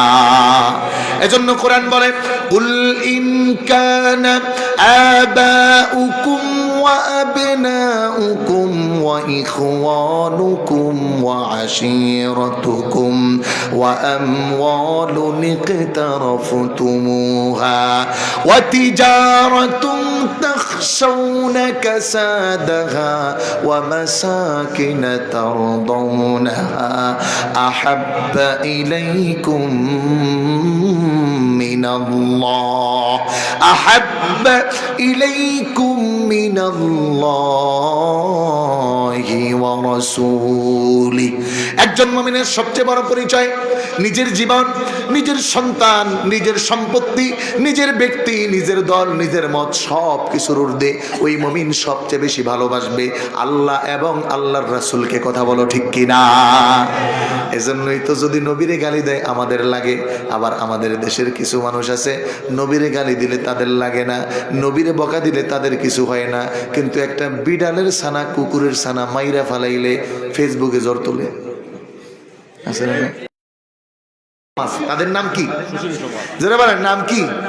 এই যে দেখছেন না কয়দিন আগে বিড়াল ছানা, এই কুকুরের বাচ্চা মরছে, আর কত আফসোস, ইস কুকুরের বাচ্চাগুলো মারা গেছে, কিন্তু এই ব্যাপারে তাদের কোনো কথা রাসূলকে গালি দেয়, এই ব্যাপারে তাদের কোনো কথা, শাহজালালের মাজার ভাঙার ব্যাপারে কথা বলে, এই ব্যাপারে তাদের কোনো কথা। তাহলে পার্সিয়ালিটি করলে ইমানদার হওয়া যায়? সবার আগে আমাদের কাছে আমাদের সবচেয়ে প্রিয়, সবার আগে তিনি হলেন আমাদের রব আর আমাদের নবী মুহাম্মদুর রাসূলুল্লাহ সাল্লাল্লাহু আলাইহি ওয়াসাল্লাম। এজন্য আগামীতে যে বা যারা এই সংসদে যাবে, আমাদের দাবি হবে একটা, আমাদের দাবি হবে একটা, অনতিবিলম্বে বাংলার সংসদ থেকে কাদিয়ানীদেরকে অমুসলিম ঘোষণা করতেই হবে, করতেই হবে, করতেই হবে। দাবি আদায়ে যদি রক্ত দিতে হয়, জীবন দিতে হয়, রাজপথে দাঁড়াতে হয়, কারা কারা প্রস্তুত আছো হাত তুলে দেখাও। নারে তাকবীর, বীর, নারে রিসালাত, শাহজালালের তলোয়ার, শাহজালালের তলোয়ার, নবী ওলি যেখানে, নূর নবীজির শত্রুরা, নূর নবীজির শত্রুরা, ওলি আউলিয়ার শত্রুরা হাত নামান। সম্মানিত প্রিয় ভাইরা আমার, এটা আমাদের কাছে সবচেয়ে আবেগের জায়গা। এজন্য ইনসাফ আগে রাখতে হবে, নিজের চেয়ে অগ্রগণ্য করে নবীর পক্ষে, রবের পক্ষে, ওলিদের পক্ষে। কারণ তিন জায়গায় রব খুব গরম, আল্লাহ কাউকে ছাড়েন না। একটা হলো রবের বিরুদ্ধে যদি কেউ যায়, আল্লাহ তাকে ছাড়েন না, ছাড় দেয়, কিন্তু জাগা মতো ধরে। কোরআন আসছে ইন্না রাব্বিকা লাশাদীদ, তাকে যখন ধরি তখন শক্ত করে ধরি, আর ছাড়ার কোনো সুযোগ। ফেরাউনে ধরছে ওই নদে, বাহরে কালজুম বলা হয় যেটাকে, তাফসিরে আসছে নাম হলো বাহরে কালজুম। ফেরাউন খুব লাফালাফি করছিল, কিন্তু পানিরে, আল্লাহু আকবার, তাফসিরে কত চমৎকার কথা। পানি আল্লাহকে বলতেছে, আল্লাহ আপনার এই নাফরমান এত নাফরমানি করতেছে, আপনি কিছু বলেন না, আমাদের কাছে যেহেতু আসছে আজকে একটু অনুমতি দেন, ওরা একটু সাইজ করি। সুবহানাল্লাহ করুন। পানি অনুমতি চাইতেছে, আল্লাহ রব্বুল আলামিন পানিকে সেই সক্ষমতা দিলেন। তাফসিরে আসছে ফেরাউনের দুই হাত পিছনে নিয়ে পানি বাইন্দা দিচ্ছে। সুবহানাল্লাহ কইতেন না? এই দেখেন সব জালেমদেরকে আল্লাহ কত চমৎকার করে মারছে। বলে এই যে কাবা ঘর ভাঙার জন্য যে আমাদের আব্রাহা আসছিল, এইটারেও মারছে। তাফসিরের কিতাবে আসছে প্রসিদ্ধ সবচেয়ে সহিহ মত হলো ওই যে আবাবিল পাখি বলি, ওইটা তো আবাবিল পাখি না ভাই, বলে ওইটা হলো আরব সাগরের পানির ঢেউ। পানি যখন ঢেউ দেয় দেখবেন, ঢেউ দিলে এরকম একটু উপরে উঠে না? তাফসিরে আসছে এই পানির ঢেউয়ের থেকে একটা পাখি তৈরি করে আল্লাহ তাআলা মক্কার দিকে পাঠিয়ে দিয়েছে। যা, এখনো আমগো দেশে যদি পানি বাড়ে, বাঁচার কোনো কায়দা আছে? কথা বলে না। এই যে আমেরিকা কোনো খাওয়া আছে? পানি বাড়ছে তো সব তলা। গত 22-এর বন্যা হয়েছে না সিলেটে? কেমন হয়েছিল? মারাত্মক। এই জন্য আল্লাহর কোনো শক্তি, জুনুদুল্লাহ, সব আল্লাহর শক্তি, কখন কাজে কাজে লাগাইবো কোয়া যায় না। ওই ভাঙা ল্যাংরা মশা পাড়ায় সাইজ করে লাইব। সে আল্লাহর ক্ষমতা আছে না নাই? জোরে বলেন, সে আল্লাহর ক্ষমতা আছে না নাই? নাকি আল্লাহ বুড়ামুড়া হয়েছে? চিন্তা এরকম আসেনি কোন? এই যে আপনারা আরেকটু যদি আগাইতেন, অনেক ভাইরা এখনো দাঁড়ায় রয়েছে। কেউ তো আবার বিরিয়ানি খাইতেও আসছে, রাত্রে 1টা বাজছে, এখন বিরিয়ানি দিবে তো। এ তো ওনারা জাগা দেন না ভাই। মেহমানের তাজিম করে ইমানের পরিচয়, কাশি কাপনের যুবকদের ইমানের পরিচয় বহন করতে হবে। আমরা আপনারা একটু সামনে আগায় বসেন, আমাদের ওই ভাইদেরকে জাগা দেন, একটু জিকিরের তালে তালে আল্লাহ আল্লাহ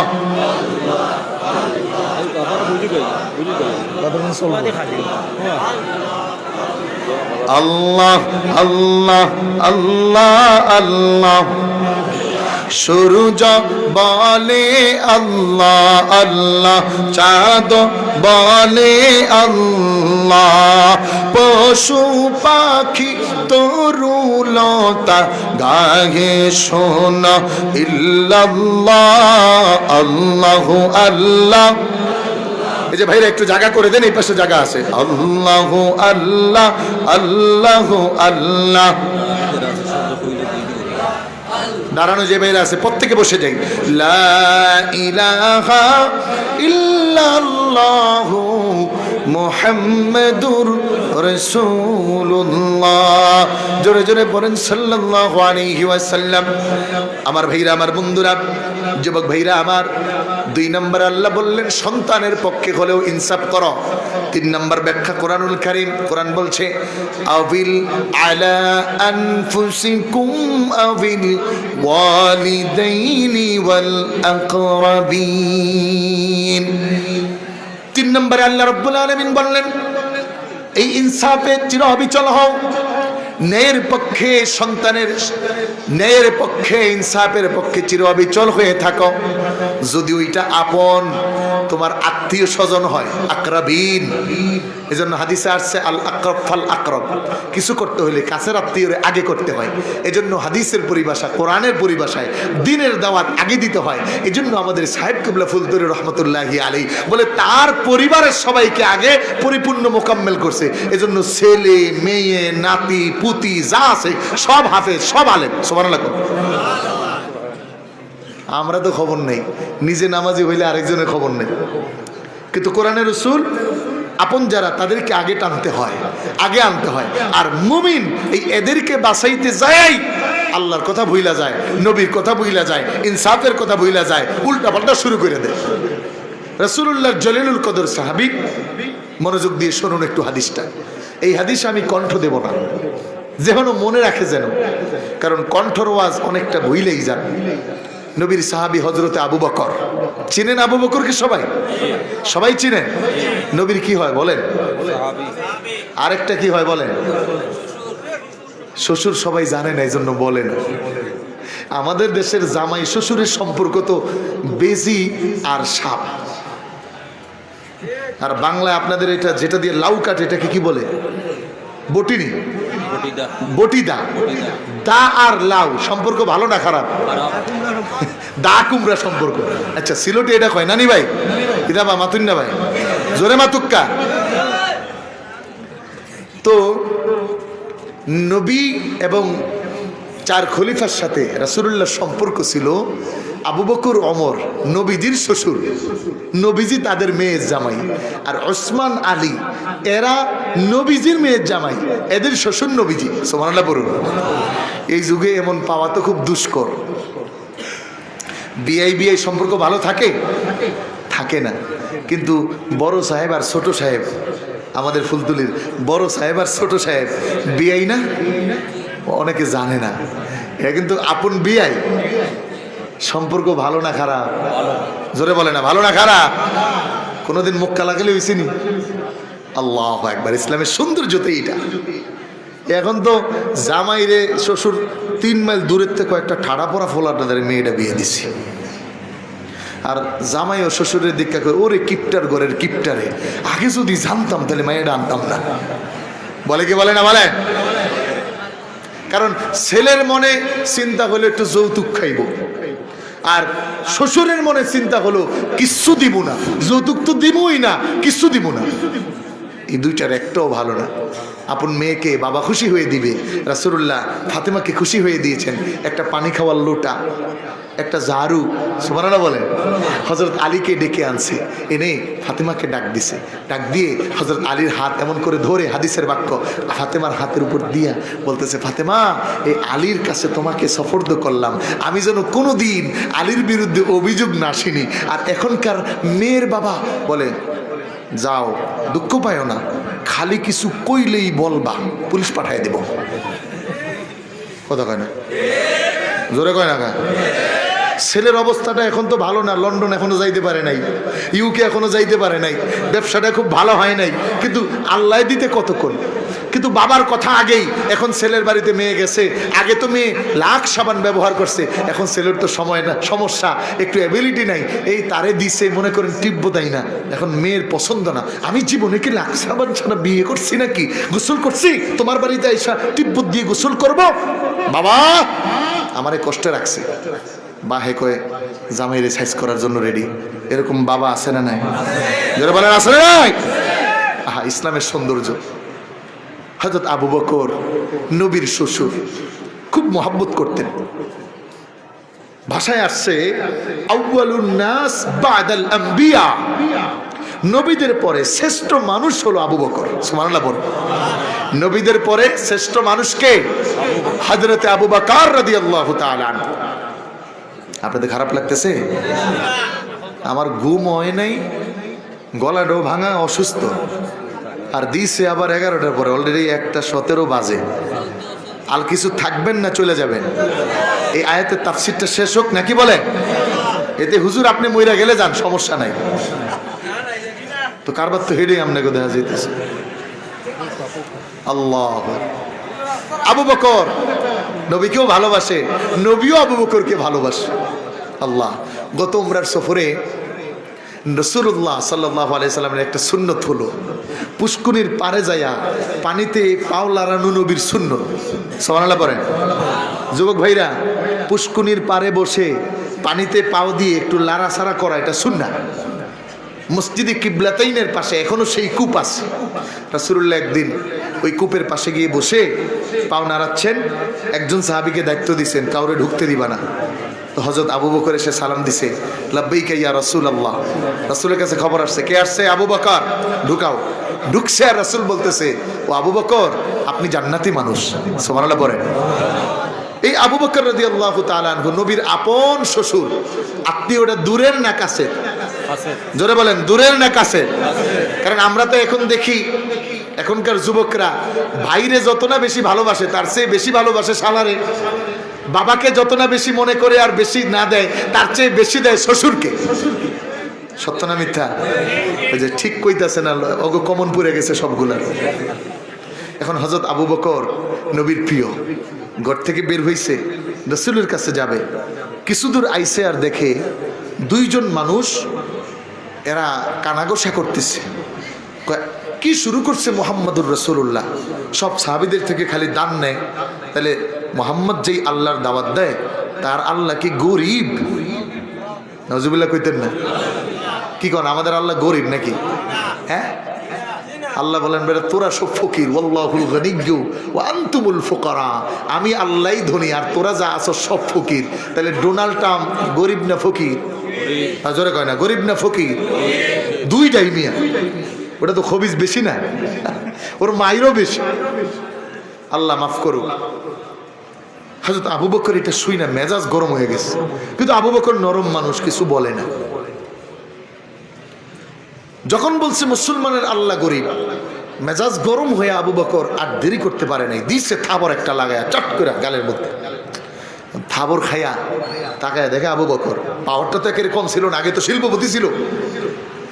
থাবর খাইয়া সোজা নবীজির কাছে গেছে গা দুইটা, বলতেছে মুহাম্মদ সাল্লাল্লাহু আলাইহি সাল্লাম, তোমার আবু বকর থাপ্পড় লাগাইছে। আল্লাহ রাসূল বলে, আবু বকর থাপ্পড় দেওয়ার মানুষ না তো। কেউ থাপ্পড় দিলে আবু বকর তারে নিয়ে চুমা দেয়। সুবহানাল্লাহ বলে। আবু বকর কারো কষ্ট দেখলে সে মুসলমান না হিন্দু না বৌদ্ধ এটা দেখার পরে আগে তার কষ্ট দূর করার চেষ্টা করে। আবু বকর থাপ্পড় দিছে, তোমরা মনে হয় ভুল করতেছো, থাপ্পড় যেহেতু খাইছো তাহলে মনে হয় ওমরে দিয়া লাইছে। কারণ ওমরের কথার আগে কি চলে? ইনসাফের পক্ষে। সুবহানাল্লাহ বলেন। ইনসাফের পক্ষে। আল্লাহ আমাদের ছোট সাহেবকে ওমরের ঈমান দান করুক, বলেন আমিন। আরে জোরে বলেন আমিন। দেখেন নাই চুপচাপ ছিল, কইছে অস্ত্র জমা দিছি, ট্রেনিং বাকি আছে এখনো, দরকার হলে আবারও দেখাবো। ওটা ওমরের মতো জিদ্দি কথা, ওমরের মতো ইমানের কথা, ওমরের মতো তাজাল্লির কথা, ওমরের মতো আল্লাহর পক্ষ থেকে হিম্মত পাওয়ার কথা, নয়তো এই কণ্ঠে আওয়াজ আসতে পারে না। সম্মানিত হাজরিন, হযরত আবু বকরও থাবর দিয়া ওরা গেছে আগে, আবু বকরও পিছনে দিয়ে ঢুকছে। তা আল্লাহ রাসূল সাল্লাল্লাহু আলাইহি ওয়াসাল্লাম বলতেছে, আবু বকর সালাম দিয়ে ঢুকছে, তুমি নাকি থাপ্পড় দিছো? বলে, জি ইয়া রাসূলুল্লাহ, থাপ্পড় দিছি। কেন? বলে, ইয়া রাসূলুল্লাহ, এই দুইজনে আমি বলতে শুনছি যে আমাদের আল্লাহ নাকি গরিব। এটা শুনে আমি আবু বকরের একটু মেজাজটা গরম হয়ে গেছে, কারণ আমার রবের বিরুদ্ধে কথা বলছে, আমি নিতে পারি নাই, এই জন্য দিছি থাপ্পড়। মুনাফিকরা জিজ্ঞেস করছে, বলছো নাকি? এখন না না, আমরা এরকম কোনো কথাবার্তা কই নেই। রাসূল সাল্লাল্লাহু আলাইহি ওয়াসাল্লাম তো একটা দোদুল্যমান অবস্থায় পড়ে গেলেন, বিচার করতে হবে। আবু বকরকে বলতেছে, ভাই আবু বকর এই কথা যে বলছে, আপনার পক্ষে কোনো সাক্ষী আছে? হযরত আবু বকর বলে, ইয়া রাসূলুল্লাহি ইয়া হাবিবাল্লাহি ফিদাকা আবি ওয়া উম্মি ও নবী, আমার জীবন, আমার বাবা মা আপনার জন্য কুরবান। নবী গো, জীবনে কোনোদিন আপনার সামনে মিথ্যা বলার সাহস করিনি। আপনার মেরাজের ঘটনা সর্বপ্রথম সত্যায়ন করেছি, মুখ থেকে, জবান থেকে, দিল থেকে। নবীজি গো, আল্লাহর কসম, আমি আবু বকর নিজ কানে শুনেছি। আমার পৃথিবীতে কোনো মানুষ আমার সাথে ছিল না, কেউ শুনে নাই, আমি আবু বকর নিজে শুনেছি। আর ওই দুই মুনাফিকের কাছে রাসূল প্রশ্ন করে, তোমরা কি বলেছ? বলে না। এক মুনাফিক আরেক মুনাফিককে সাক্ষী রেখে বলতেছে, জিজ্ঞাসা করেন, উনিও আমার সাথে ছিল। ওই মুনাফিকও বলে না, এরকম কোনো কথা উনি বলেন নাই। আমরাও দেখতেছি বাংলায় প্রবাদ আছে, চোরে চোরে হালি একসরে বিয়ে করে। কিতাবে জানেন না নি? চোরে চোরে আলী একসরে বিয়ে করে, আছে না নাই? জোরে বলেন, আছে না নাই? দেখবেন ডিগডিগির মতো রং বদলায়, নমুনা একই, টুপিটা বদলাইছে, একটু ধরন বদলাইছে, কিন্তু গইরা পুইরা ওই মুনাফিকই থাকে। কথা বলেন ঠিক না? এখন রাসূলুল্লাহ তো বিচার করবেন, এখন বিচার করতে হলে তো ইনসাফের বিচার করতে হবে। আর কোরআন বলতেছে, ইনসাফের বিচার করো, সাক্ষী ছাড়া বিচার করা যাবে। কোরআনে আসছে, ওয়াস্তাশহিদু শাহীদাইনি মির রিজালিকুম ফাইল্লাম ইয়াকুনা রাজুলাইনি ফারাজুলুন ওয়া ইমরাআতান। হযরত নবীজি সাল্লাল্লাহু আলাইহি ওয়াসাল্লাম সাক্ষী পেয়ে গেলেন মুনাফিকের পক্ষে। আবু বকরের কোনো সাক্ষী নাই, রাসূলুল্লাহ বিচার করবেন। আল্লাহর হাবিব ইনসাফের পক্ষ থেকে এক চুল লড়ে যান নাই। আপন কলিজার টুকরা, আপন শ্বশুর হওয়ার পরেও, আপন বন্ধু হওয়ার পরেও নবীজি আমার বিচার শুরু করবেন, নবীজি আদেশও করে দিবেন। এমন মুহূর্তে আল্লাহ রব্বুল আলামিন জিব্রাইলকে বলে, ও জিব্রাইল, আর দেরি করো না, আর দেরি করো না, যাও আমার রাসূলের কাছে সালাম পৌঁছে দাও, আর আমার পক্ষ থেকে আমার নবীকে জানায় দাও, আবু বকরের পক্ষে দুনিয়ার কোনো মানুষ সাক্ষী নাই। আমার নবীজি যেহেতু ইনসাফের পক্ষে বিচার করতেছে, আবু বকরের বিরুদ্ধে বিচারের রায় রাসূলুল্লাহ দিবেন। জিবরাইল এসে রেখে বলেন, ইয়া রাসূলুল্লাহ, ইয়া হাবিবাল্লাহ, অপেক্ষা করুন। আল্লাহ রাব্বুল আলামিন ওহী নাযিল করেছেন, কোরআনে বলে, লাকাদ সামিআল্লাহু কাওলাল্লাযীনা ক্বালু ইন্নাল্লাহা ফাকীরুন ওয়া নাহনু আগনিয়া। হযরত আবু বকরের পক্ষে দুনিয়ার কোনো মানুষ সাক্ষী হলেন না, রাসূলুল্লাহ আদালতপূর্ণ বিচার করলেন আবু বকরের বিরুদ্ধে রায়। কিন্তু আল্লাহ রাব্বুল আলামিন রাসূলকে জানালেন, ও নবী, আবু বকরের বিরুদ্ধে রায় দিবেন না। আমার আবু বকর ন্যায়ের পক্ষে ছিল, সত্যের পক্ষে ছিল, সত্যটা করেছে, সত্যের পক্ষে লড়েছে। নবীজি গো, পৃথিবীর কোনো মানুষ শুনে নাই, কিন্তু আবু বকরের পক্ষে আমি আল্লাহ সাক্ষী দিচ্ছি, স্বয়ং আমি আল্লাহ, আমি শুনেছি ওই মুনাফিক দুইজন আমি রবকে তারা গালি দিয়েছে। বলেন সুবহানাল্লাহ। আমার ভাইরা, আমার বন্ধুরা, হাদিসটা একটু খেয়াল করুন। রাসূলুল্লাহর আপন শ্বশুর আবু বকর, কিন্তু বিচার করতে গিয়ে নবীজি মুহাম্মদুর রাসূলুল্লাহ ইনসাফ বহির্ভূত বিচার করলেন না, আবু বকরের পক্ষে রায় দিলেন না, মুনাফিকের পক্ষে রায় দিলেন, কারণ সাক্ষী মুনাফিকের পক্ষে পাওয়া গেল। এজন্য কোরআন বলে, ও দুনিয়ার ইমানদারেরা, ভালো করে শোনো, আবিল ওয়ালিদাইনি ওয়াল আকরাবিন, আবিল ওয়ালিদাইনি ওয়াল আকরাবিন। ইনসাফ তোমার সন্তান হলেও করবা, তোমার আপন পরিবার পরিজন আত্মীয় স্বজন হলেও ইনসাফকে পরিপূর্ণ কায়েম করো। যতক্ষণ পর্যন্ত না ইনসাফ কায়েম হবে, ততক্ষণ পর্যন্ত না সমাজ, রাষ্ট্র, ব্যক্তি জীবন, পারিবারিক জীবন শান্তিতে ভরতে পারে। কিন্তু আমাদের দেশে দেখা যায়, অপরাধী হইলে কেমনে সেভ করবে, বাস্তবতা আছে না নাই বলো? সুর যদি নিজের দলের হয়, তাহলে তাড়াতাড়ি তারে বাঁচাও, আত্মীয় স্বজন তো পরে। কিন্তু রব বললেন না, এটা ইমানদারের কাজ না। আমার প্রিয় ভাইরা, আমার বন্ধুরা, 4 নম্বরে সবচেয়ে ইমানদার, সবচেয়ে বেশি যেখানে ঝামেলা হয়, সমাজের সবচেয়ে বেশি যেই জায়গাটায় আমরা ইনসাফ ভুলে যাই, আল্লাহ রাব্বুল আলামিন উল্লেখ করে দিলেন, ও আমার ইমানদারেরা, ইয়াকুন গানিয়ান আও ফাকিরান ফাল্লাহু আওলা বিহিমা।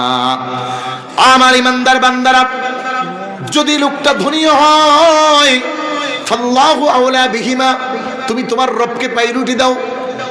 আও ফাকিরান, যদি লোকটা গরিব হয়, ফাল্লাহু আওলা বিহিমা, তুমি তোমার রবকে পাইরুটি দাও।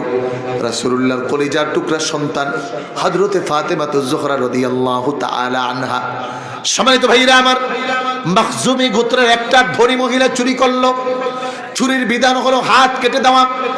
রাসূলুল্লাহর দরবারে বিচার আসলো, নবীজি অনুমতি দিলেন তার হাত কাটা হবে। সাহাবায়ে কেরাম সকলে মিলে নবীজির আপন পালক পুত্র হযরতে যায়েদ ইবনে হারেসাকে ধরলেন। আর যায়েদ ইবনে হারেসা, রাসূলুল্লাহ তোমাকে বড় পছন্দ করে, তোমাকে বড় ভালোবাসে। ওই মহিলা অনেক বড় লোক, সমাজে অনেক বড় দানবীর। ওই মানুষটার যদি হাত কাটা হয় তাহলে তিনি অসম্মানিত হবেন। তুমি কি একটু নবীজিকে বলবে আল্লাহর হাবিব যেন একটু বিচারটাকে শিথিল করে দেয়, তার হাতটা না কাটে। আল্লাহর হাবিবের সামনে নবীর পালক পুত্র যায়েদ ইবনে হারেসা গেলেন, বললেন ইয়া রাসূলুল্লাহ, ইয়া হাবিবাল্লাহ, ওই মহিলা বড় দানবীর, ওই মহিলা বড় ভালো, ভুল করে চুরি করে ফেলেছে। নবীজিকে একটু যদি বিচারটা শিথিল করা যায়। আল্লাহর রাসূলের চেহারা লাল হয়ে গেল। নবীজি হারেসাকে ধমক দিলেন। আল্লাহর হাবিব মুহাম্মদুর রাসূলুল্লাহ বললেন, শোনো রে, আমিরের পক্ষে আল্লাহর আইন, আল্লাহর বিধানের পক্ষে এতটা হবে চল। আল্লাহু আকবার। নবীজি জানায়, লাউ কুনতা ফাতেমাতা বিনতে মুহাম্মদ সাল্লাল্লাহু আলাইহি ওয়াসাল্লাম, এই চোটটা যদি মাখজুমি গোত্রের ওই মহিলা না হয়ে, ওই নারী না হয়ে আমি মুহাম্মদুর রাসূলুল্লাহর মেয়ে ফাতেমাও হয়ে যেত, লাকাতাতু ইয়াদাহা, আল্লাহর কসম, আল্লাহর কসম, আমি মুহাম্মদুর রাসূলুল্লাহ সাল্লাল্লাহু আলাইহি ওয়াসাল্লাম আমার আপন মেয়ের হাতটাও কেটে ফেলতাম। ধনী আর গরিবের পার্থক্য ইসলাম কখনো করে নাই। যেমন নামাজে যখন দাঁড়ায় কে ধনী আর কে গরিব, এটা দেখার কোনো সুযোগ, যারা বলেন এটা দেখার কোনো সুযোগ, ইসলামের এই সুশীতল ছায়াতলে যদি আসে এটা বাস্তবায়ন হবে। এটা দিয়েই ইসলাম চলবে, দিন চলবে, ইমান চলবে। আজ আমরা একটু ধনী হইলে তারে ছাড় দিয়ে দিই, সমাজের একটু পাওয়ারফুল হলে তার বিরুদ্ধে আর ইনসাফ থাকে না, তাকে সর্বাঙ্গে ক্ষমা করা যাওয়ার চিন্তা চেতনা করি। আর যদি গরিব হয় তাহলে তো একেবারেই শেষ। এই দেশের সবচেয়ে বড় বড় চোর যারা ছিল তাদের বিরুদ্ধে কিছুই হয় নাই, কিন্তু ছোটখাটো যারা পাতি নেতা ছিল এরা সব জেলে। বাস্তবতা আছে না নাই? যারা এক কলমের খোঁচা দিয়ে 10 কোটি নিয়ে গেছে এরা কিন্তু ওই বেগম পাড়াই আছে, কথা বলে না, জোরে বলেন। কিন্তু কোরআন বলে না, ইনসাফকে পুনঃপ্রতিষ্ঠা করো, পরিপূর্ণ করো। কে ধনী আর কে গরিব, কে সুন্দর আর কে অসুন্দর, কে বড়লোক আর কে বড়লোক নয়, কে রাজা আর কে রাজা নয়, এটা ইসলাম দেখে না। ইসলাম বলে সকলের জন্য ইনসাফ সমান, বিচার ব্যবস্থা সমান, অধিকার সমান, পাওনা সমান, সবাই যেন সম অধিকারের ভিত্তিতে সমাজ ব্যবস্থাপনায় চলতে পারে। আরেকটা হাদিস শুনি আমি বিদায় নিব, থাকবেন না চলে যাবেন। কারা কারা ঘুমান একটু হাত দেখান। এখনো ঘুমান নিয়ে একটু পরে আখনি দিব, কিতা কইবা? আচ্ছা, কারা কারা মরেন নাই, ঘুমান নাই, মরেনও নাই, ঘুমানো নাই, তারা একটু হাত তোলেন। ইল্লা মাশাআল্লাহ, আমার দুই পাশে দুইজন কি মরছে না ঘুমাইছে? কিতাবে কিরে মাইকম্যান উঠাইছ? হ্যাঁ, সবাই উঠান, একটু লাড়াচাড়া দেন, হ্যাঁ সোজা করে ধরেন, নামাবেন না, এই যে এরকম করেন। নারে তাকবীর, নারায়ে তাকবীর, নারায়ে রিসালাত। ইনসাফ যেখানে, ইনসাফ যেখানে, কোরআন আইন যেখানে, অলির পথ যেখানে, আউল বাউল যেখানে, নাস্তিকের গালে গালে জুতা মারো তালে তালে, বাউলদের গালে গালে, ভণ্ডদের গালে গালে, মুনাফিক দলের গালে গালে। কি হলো, দুইবার দিয়েই দিয়ে শেষ হয়ে যাইতেছেন।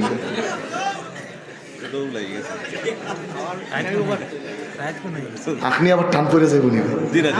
টান পড়তো না, ঠান্ডা হয়ে যায় না? আস্তারাই তুই তো নিবা কিতাবে, তোর তো দান্দা খারাপ ভাই। তুই ফজর নামাজ পড়তি না? আচ্ছা, কারা কারা ফজর পড়বেন একটু হাত দেখান। আল্লাহ কবুল করুক না, আমিন। আল্লাহ সহজ করুক, বলেন আমিন। শোনেন, আমরা অনেকে হয়তো নাও উঠতে পারি ঘুমের ঠেলায়, কিন্তু নিয়ত করলাম। আর উম্মতি মুহাম্মাদির একটা পাওয়ার হলো নেক কাজের নিয়ত করলেই নেক পাওয়া যায়। সুবহানাল্লাহ বলেন। আর গুনাহের কাজের নিয়ত করলে গুনাহ না করা পর্যন্ত লেখা হয় না, আবার করার পরে অপেক্ষা করা হয়। ফেরেশতাদেরকে বলা হয়, এটা মুহাম্মদুর রাসূলুল্লাহর উম্মত। কেন? দাঁড়া, একটু পরে যদি তওবা করে। সুবহানাল্লাহ। আমার ভাইরা, একটা হাদিস বলেই শেষ করব, ঠিক আছে? রাত্র অনেক হয়ে গেছে, আর না, অনেকে বিরিয়ানি খাওয়ার জন্য আসছে। আর যারা যারা বাকি আছেন তাড়াতাড়ি আসেন, এদেরকে দাওয়াত দিলাম আর কি। আল্লাহু আকবার। একজন সাহাবী, কিতাবে কথা কইবেন আপনারা? জিম ধরে নিয়েছেন। হ্যাঁ, খেয়াল করুন, আদালত কাকে বলে, ইনসাফ কাকে বলে। আর ইমানের অনুযায়ী যদি ইনসাফ হয় তাহলে তার রূপটা কেমন হয়। নবীজির সাহাবীরা আদালত সবাই, কোন সাহাবী আদালতের বাহিরে ছিল না। কোন সাহাবীর কোনো অপরাধ বর্ণনা করার কোনো সুযোগ উম্মতি মুহাম্মাদির নাই। এটা ক্লোজ করে দিয়েছেন কে? আরেকটু জোরে বলতে হবে কে? কিন্তু আমরা দেখছি আজ ইসলামের দলের নাম ভাঙায়া কোন ভাইরা বলে নবীর সাহাবীরা অপরাধ করছে, নবীর সাহাবীরা আদালতের পক্ষে নয়। ওরকম দলের ওই বক্তার গালে জোতা দিয়া পিটানো দরকার, বলো ঠিক কিনা? দলের চাটামি করতে করতে আল্লাহর রাসূলের সাহাবীদের বিরুদ্ধে কথা শুরু করছে। নাম বলতে আজ বাধ্য হচ্ছি। ওরকম শয়তানদেরকে, ওই ফুটবল টিমের ওদেরকে জুতা পিটা করে বাংলা থেকে বের করা দরকার, বলো ঠিক কিনা?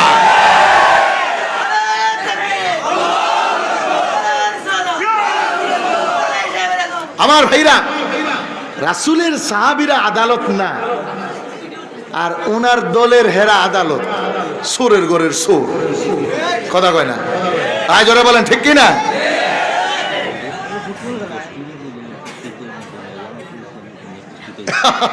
সুন্দর একটা কথা বলছে, যারা চায় দামাতে সুন্নাত নেই কো তাদের কোনো হিম্মত। যারা চায় দামাতে সুন্নাত, দেখবেন সুন্নতের আমল নাই, দাবি করছে আমি খুব ইসলামী দল, আছে না নাই? নেই কো তাদের কোনো হিম্মত, দাবিটা ওদের ইসলামী দল, আসলে ওরা শয়তানি বল। দাবিটা ওদের আহলে হাদিস, আসলে ওরা আহলে খবিস। কথা বলে ঠিক না?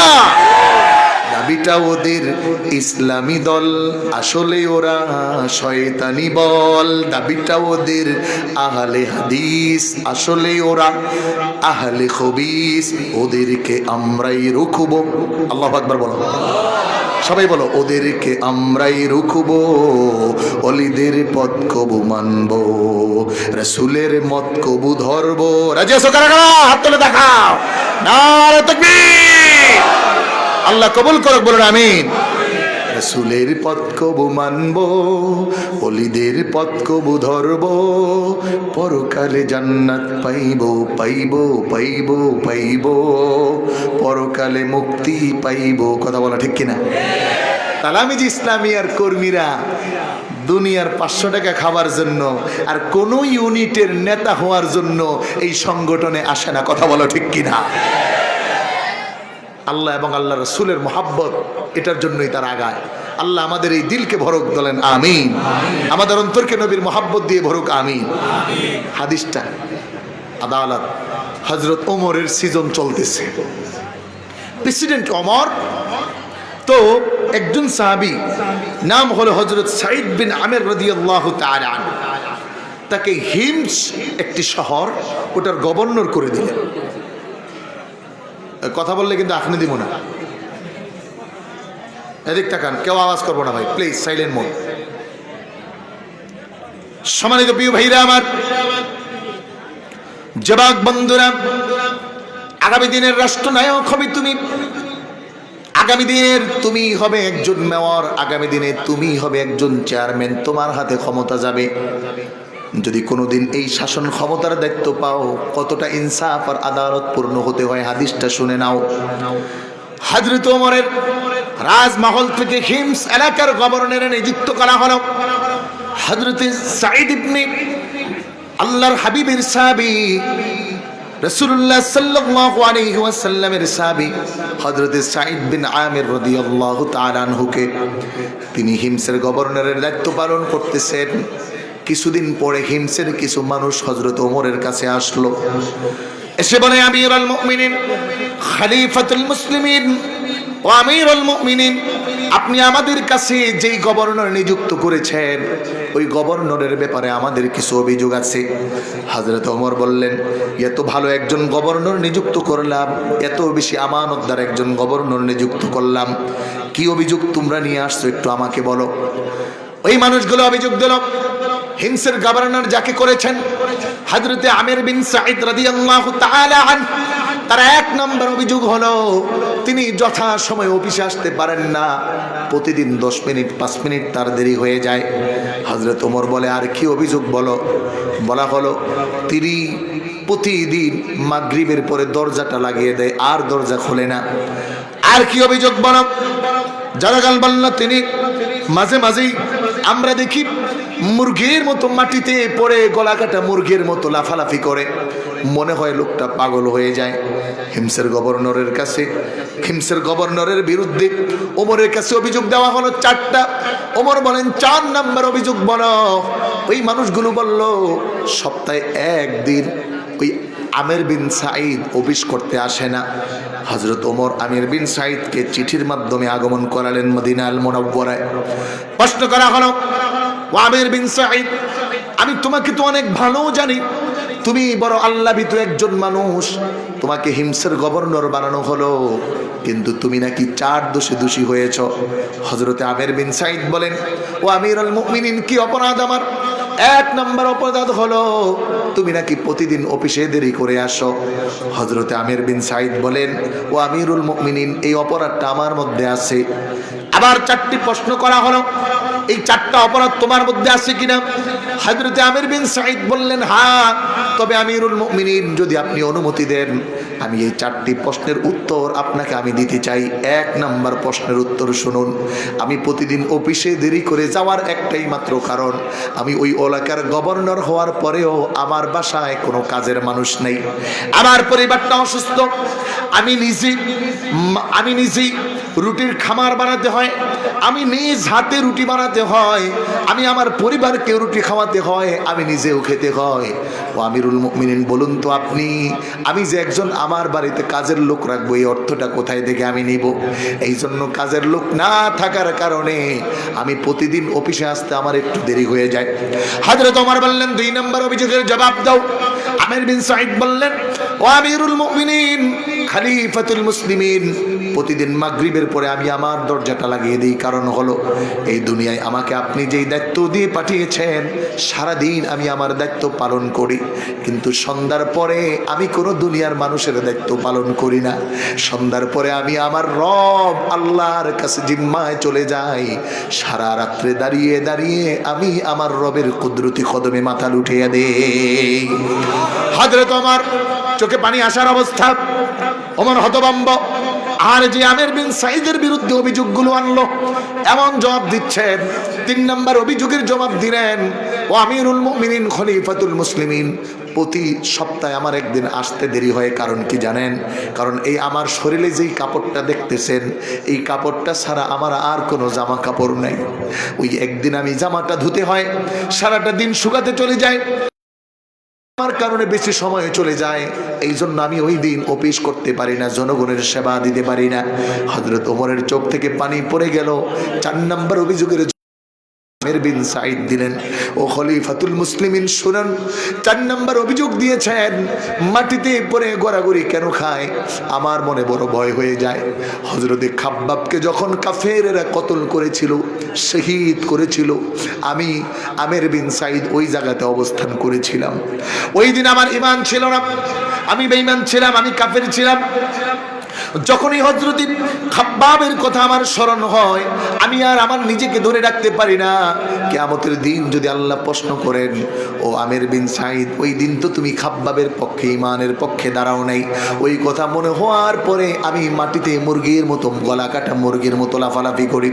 হযরত ওমর চোখের পানি ছেড়ে দিয়ে আমির বিন সাঈদকে বুকে জড়ায় বলে, ও ভাই আমির বিন সাঈদ, আমি ওমরকে ক্ষমা করে দাও।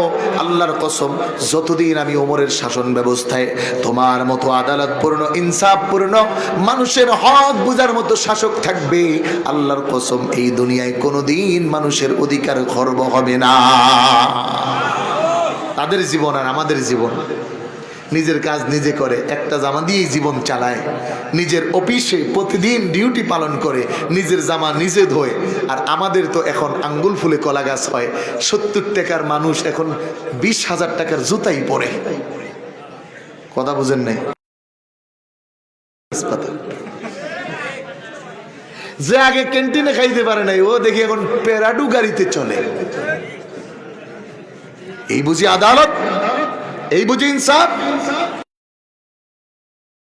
এজন্য সব সময় সতর্ক থাকা চাই। মানুষ এগুলো প্রুফ করে দেখে। যেই ছেলেটা আগে জামা পরছে ফুটপাত থেকে কিনা, এখন সে 25,000 টাকার জামা পরে 2 লাখ 3 লাখ টাকা দিয়ে মোবাইল চালায়। তার মানে ডাল মে কুচ কালা। এজন্য বলে, যে যায় লঙ্কায় সেই হয় হনুমান, যে যায় লঙ্কায় সেই হয়, কি যে বলবো সকলই সমান। কথা বলে ঠিক না? এই জন্য ইনসাফ নিতে হবে কোরআন থেকে, ইনসাফ নিতে হবে ওলিদের থেকে। রাজত্ব ক্ষমতা তাদেরকে দিতে চাইছে, তারা কইছে না, ওইটা আমাদের দরকার নাই, আমরা তো পরকালে রাজত্ব করতে চাই। আল্লামা সাহেব কাবলা ফুলতরি রহমতুল্লাহি আলাইহি পরকালের রাজত্ব করেছেন। দুনিয়ায় লক্ষ কোটি মানুষ তার জন্য দোয়া করে, প্রতিদিন কোরআন পড়ে তার জন্য দোয়া করে, দারুল কেরাতে প্রতিদিন দোয়া হয়, হাজার মাহফিলে তার জন্য দোয়া হয়, লন্ডন, ইউরোপ, আমেরিকা তার জন্য দোয়া হয়, প্রতিনিয়ত কত সওয়াবের ভাগীদার তারা হয়, অথচ তারা দুনিয়ায় রাজত্ব করে নাই। এজন্য আমাদের রাজত্ব হবে ইনসাফের, আমাদের রাজত্ব হবে ন্যায় ইনসাফের, আমাদের রাজত্ব হবে আল্লাহ তাআলা যেভাবে করে, যেমন করে রাসূল বলেছেন সেভাবে। তাহলেই ইমানদারের পরিচয় হবে। কথা বলো ঠিক কিনা? আমরা রাজি আছি তো ইনশাআল্লাহ? সকলে রাজি আছি ইনশাআল্লাহ? কারা কারা রাজি একটু হাত তোলেন, বলেন আল্লাহ আমাদেরকে ইনসাফের পক্ষে চির অবিচল থাকার। বলুন আমিন। আরো জোরে বলেন আমিন। হাত নামান। আমি আর আলোচনাকে বাড়াচ্ছি না, আমার জন্য দোয়া করবেন, আমি আপনাদের জন্য দোয়া করি। আমার কথায় যদি কেউ কষ্ট পান আমাকে মাফ করবেন। আর কোনো দেরি না করে আমরা এখনই সবাই নবীকে দাঁড়িয়ে একটু সালাম দিই। ইয়া নবী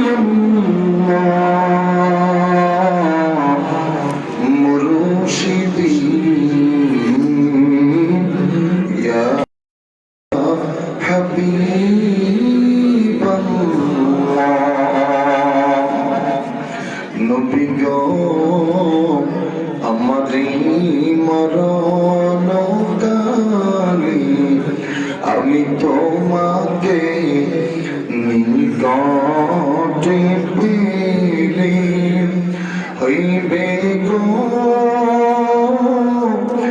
মরণের আসান, খুশিতে ভরিবে পরাণ। ইয়া নবী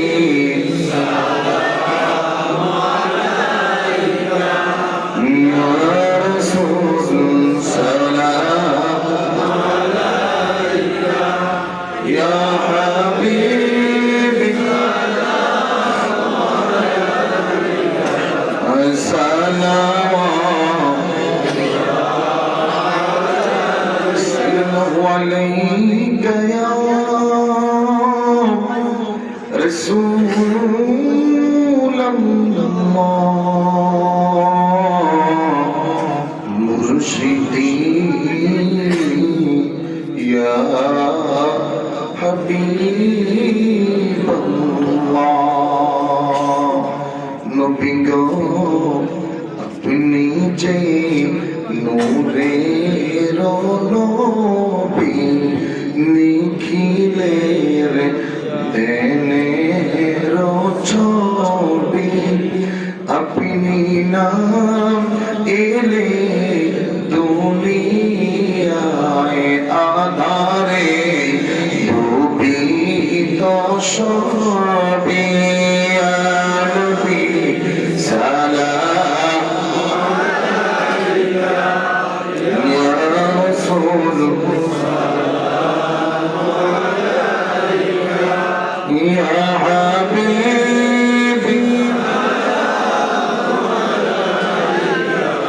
সালাওয়াতুল্লাহ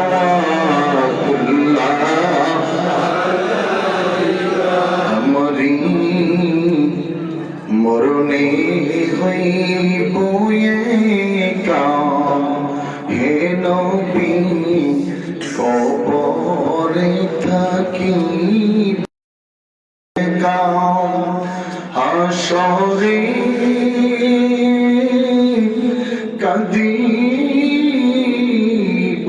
একা চাইছে ঠাই আপনারি দেখা ইয়া নবী সালাম ইয়া রাসূলুল্লাহ ইয়া হাবিবি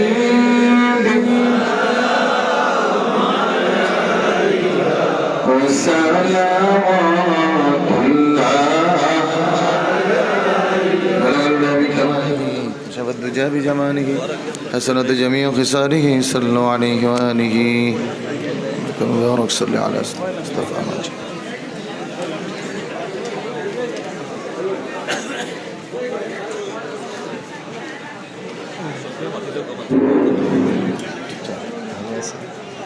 আসসালামু আলাইকুম উপস্থিত সম্মানিত মুসল্লিয়ান কিরাম, আমরা পবিত্র ঈদে মিলাদুল উদযাপন পরিষদের বাইশ মাহফিল সমাপ্তির পথে আপনারা উপস্থিত হইয়া আমরা মাহফিলকে সুন্দর ও সার্থক করছেন। এলাকি আপনারা বুঝতে করতে আমরা মাহফিল কমিটির পক্ষ থেকে ধন্যবাদ কৃতজ্ঞতা জ্ঞাপন করছি। আপনারা আমরা দোয়া করবা আর আমরা মাহফিল কমিটির সকল সদস্যগুলো দোয়া করবা, এলাকার মধ্যেগুলো দোয়া করবা। মাহফিল যারা দান করা করছেন দেশ থেকে বিদেশ থেকে প্রত্যেকের মধ্যে দোয়া করবা। বিশেষ করে অনেক বেমারি দোয়া দরখাস্ত আছে, তারা দোয়া করবা। আমরা মাহফিলের সাবেক সভাপতি আব্দুল রহমান সাহেব, তিনি অসুস্থ, তিনি স্ত্রীও অসুস্থ, আপনার কাছে দোয়া চাইছেন, আপনারা কাছে পান থাকি, আপনারা ওদের লাগে দোয়া করবা, সেই লাগে দোয়া করবা। আমরা গ্রামের আমরা এক ভাই লেবুরিয়া সাহেব গত বছর মারা গেছে, তার পরিবার পক্ষ থেকে দোয়া চাওয়া হয়েছে, তার লাগে আপনারা দোয়া করবা। আর একজন তার মেয়ে আমরা মাহফিলও কিছু টাকা দিয়া তার মা বাবা লাগে দোয়া চাইছেন, আপনার লামিয়া সাহেব তার লাগে দোয়া করবা। আর অনেকগুলো দোয়া দরকার তো সব নাম এই মুহূর্তে বলুন না, আমি যারা নাম বলতে পারলাম না আপনারা আমাকে বিস্তৃত হয়ে গেলাম, একসাথে বলুন না। তো আপনারা প্রত্যেকে দোয়া করবা, আমরা মাহফিল কমিটির লাগে দোয়া করবা। পাশাপাশি আমরা আইনজনক উপস্থিতি হইলে আপনারা সমাজের দৃষ্টিতে দেখবা এবং দোয়ার করে অবস্থা আছে।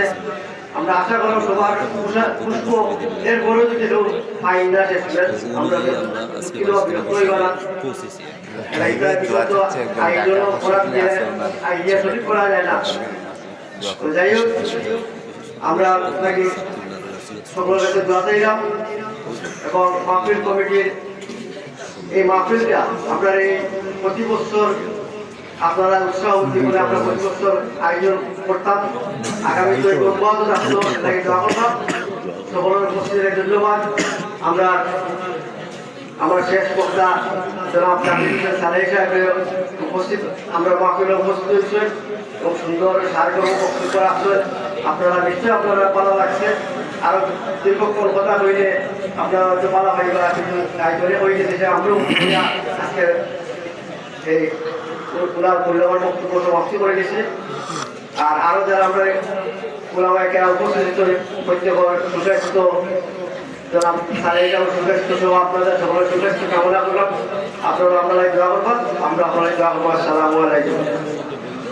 এবং আপনারা যারা দাঁড়ানো অবস্থায় আসেন, যারা প্যান্ডেলের বাইরে আসেন, আপনারা এই মাঝখানের গ্যাপটা কভার করে নেন।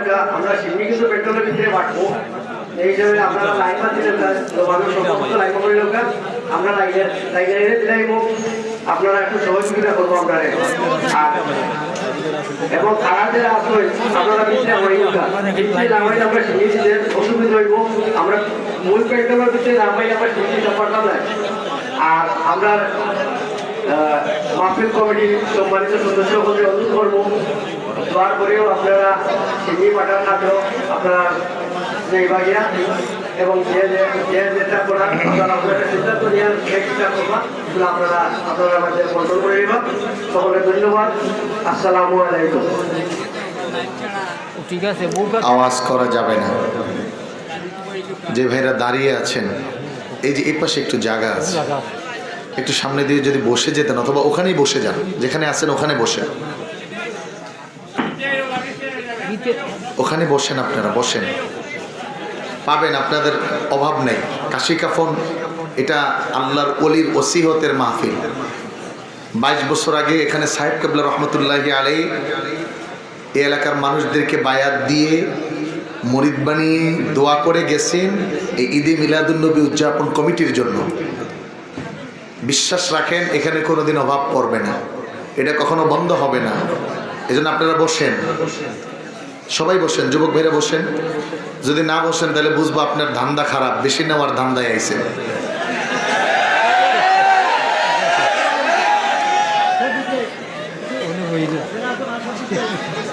পিছনে তোমরা বইবা না, আমি দেখতেছি।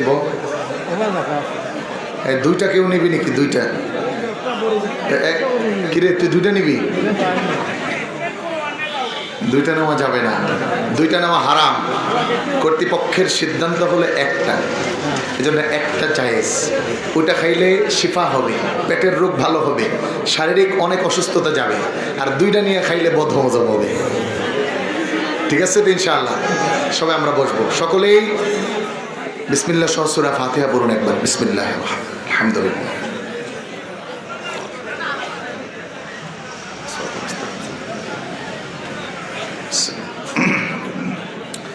اللهم آمين. ربنا ظلمنا أنفسنا وإن لم تغفر لنا وترحمنا لنكونن من الخاسرين.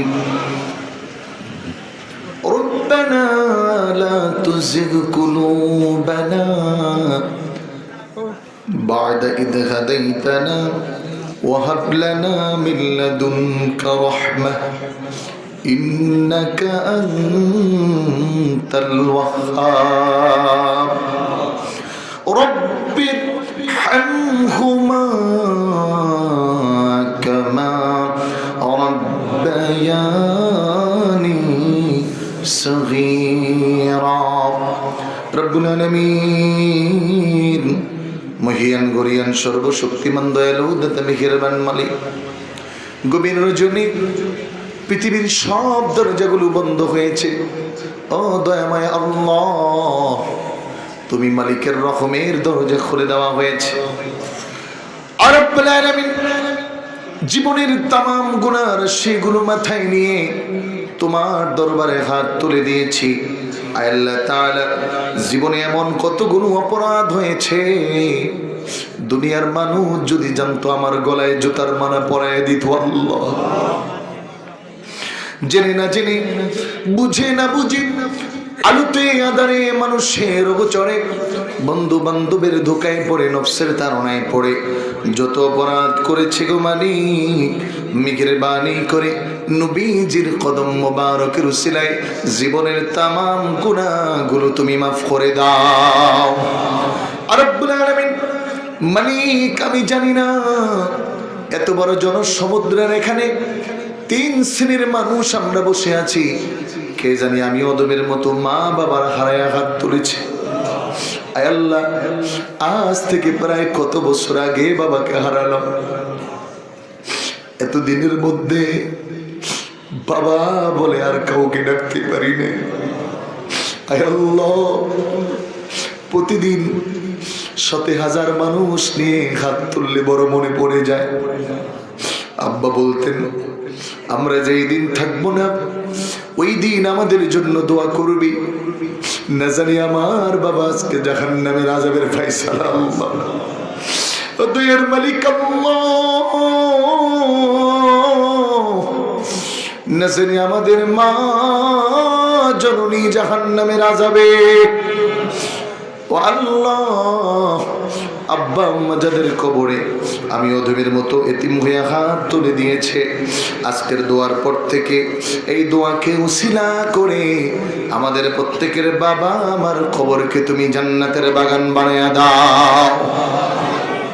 আর রব্বুল আলামিন কাশি কাফন ঈদে মিলাদুন নবী উদযাপন কমিটি কর্তৃক আয়োজিত আল্লাহ তোমার মাকবুলি তোমার প্রিয় বান্দার দোয়া দ্বারা এই বরকতপূর্ণ আয়োজন, আয় আল্লাহ আয়োজনের মধ্যে আমরা যারা হাত তুলে শরীক হয়ে গেলাম আল্লাহ আমাদের প্রত্যেককে তুমি মাফ করে দাও। আল্লাহ এই কমিটির মধ্যে ছোট থেকে বড়, বৃদ্ধ থেকে যুবক, যে যেভাবে যতটুকু সহযোগিতা করেছে আল্লাহ তামামের সহযোগিতা তুমি কবুল করে নাও।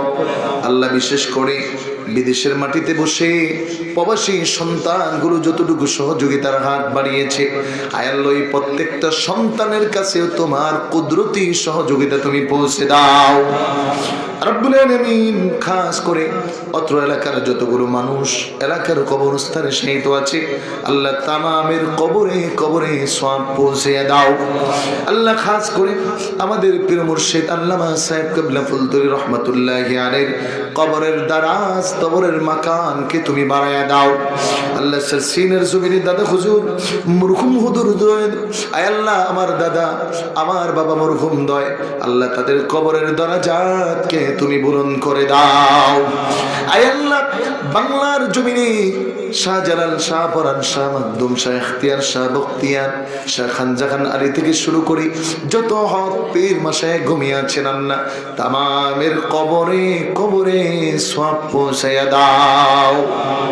রব্বুল আলামিন খাস করে মেহেরবান মালিক আমরা যারা হাত তুলে দিয়েছি আমাদের মধ্যে অনেক অসুস্থ আছি আল্লাহ, এমন কতগুলো রোগ অনেকের আছে আল্লাহ ডাক্তার ভালো করতে পারছে না, পৃথিবীর কোনো মানুষের কাছেও বলা যাচ্ছে না গো আল্লাহ।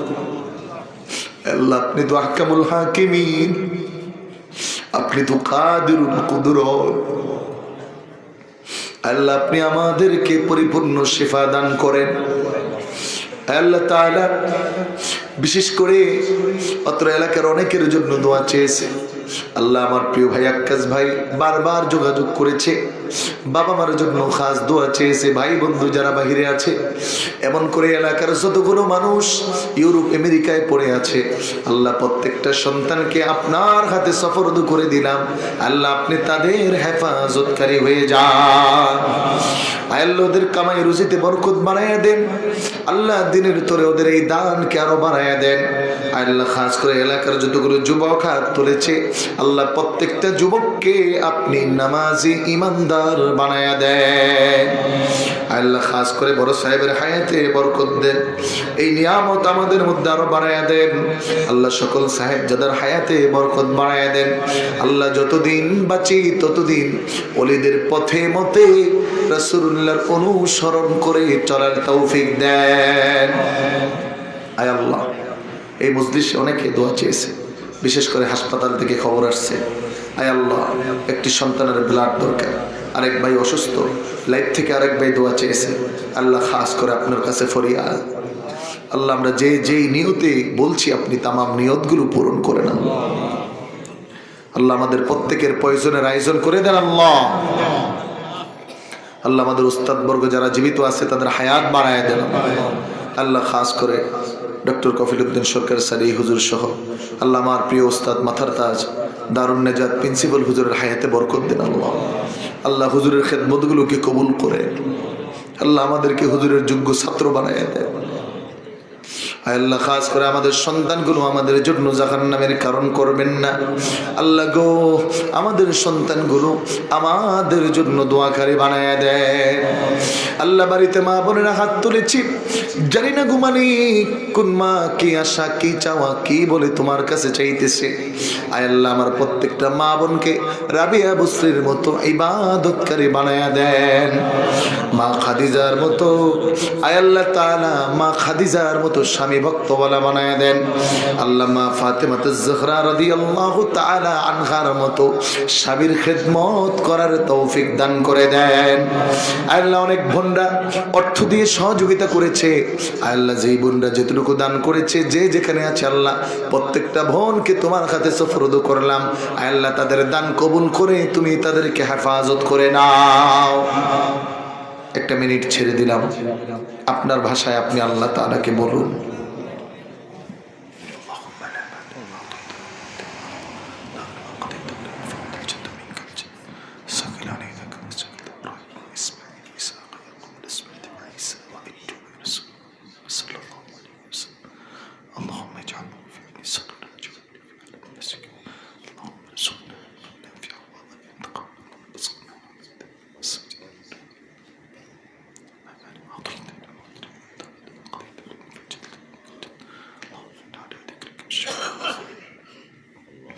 اللهم ارزقنا علما نافعا وعملا متقبلا ورزقا حلالا طيبا وزوجة مصلحة ومطيعة يا الله وذرية طيبة يا أرحم الراحمين ولسانا ذاكرا وقلبا خاشعا وعينا مطيعا وراحة قبل الموت ونجاة بعد الموت আল্লাহ। খাস করে আমাদের বাড়িতে স্ত্রী পরিবার পরিজন সন্তান সন্ততি যারা আছে ওদেরকে হেফাজত করুন আল্লাহ। আমাদের জন্য নেককার সন্তানের ফয়সালা করুন আল্লাহ। আমাদের নেককার সন্তানের ফয়সালা করুন আল্লাহ। মা বোন যারা অসুস্থ আছে তাদেরকে শেফাই করলে আজেলা দান করুন আল্লাহ। আমরা যা চাইলাম আর যা চাইতে পারি না আল্লাহ তামাম ভালাইয়াতগুলো নসিব করুন আল্লাহ। তোমার দরবারে খাস ফরিয়াদ আমাদের এই দেশকে হেফাজত করো আল্লাহ।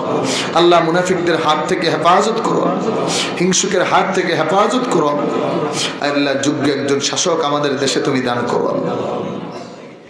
اللهم ارزقنا شهادة في سبيلك واجعل موتنا في بلد رسولك وارزقنا زيارة محمد صلى الله عليه وسلم في رؤيانا يا الله. سبحان ربك رب العزة عما يصفون وسلام على المرسلين والحمد لله رب العالمين. আল্লাহ গো, জানি না কোন দিন জানি আমাদের জন্য মাইকে এলান হবে, না জানি বাজারে কাফনে কাপড় চলে আসছে আল্লাহ, বাঁশ গাছের বাঁশ না জানি রেডি হয়ে গেছে গো মালিক। মসজিদের পালকিতে আমাদেরকে দুলা সাজায় নিবেন, ওই মুসিবতের সময় আপনার হাবিবের নুরানি চেহারা মোবারক দেখায়েন আল্লাহ। আর যেই দিন আজরাইল বিকট সুরত নিয়ে আমাদের সামনে দাঁড়াবে, আমাদের জন্য সূর্য আর আলো দিবে না, চাঁদ আর স্নিগ্ধতা ছড়াবে না, আল্লাহ বাতাস আর অক্সিজেন সরবরাহ করবে না, দুনিয়ায় কোথাও রিজিক পাওয়া যাবে না। শেষ মুহূর্ত চলে আসবে, ওই কঠিন মুসিবতের সময় আমাদের প্রত্যেকের জবানে জারি করে দিও লা ইলাহা ইল্লাল্লাহু মুহাম্মাদুর রাসূলুল্লাহ সাল্লাল্লাহু আলাইহি ওয়াসাল্লাম।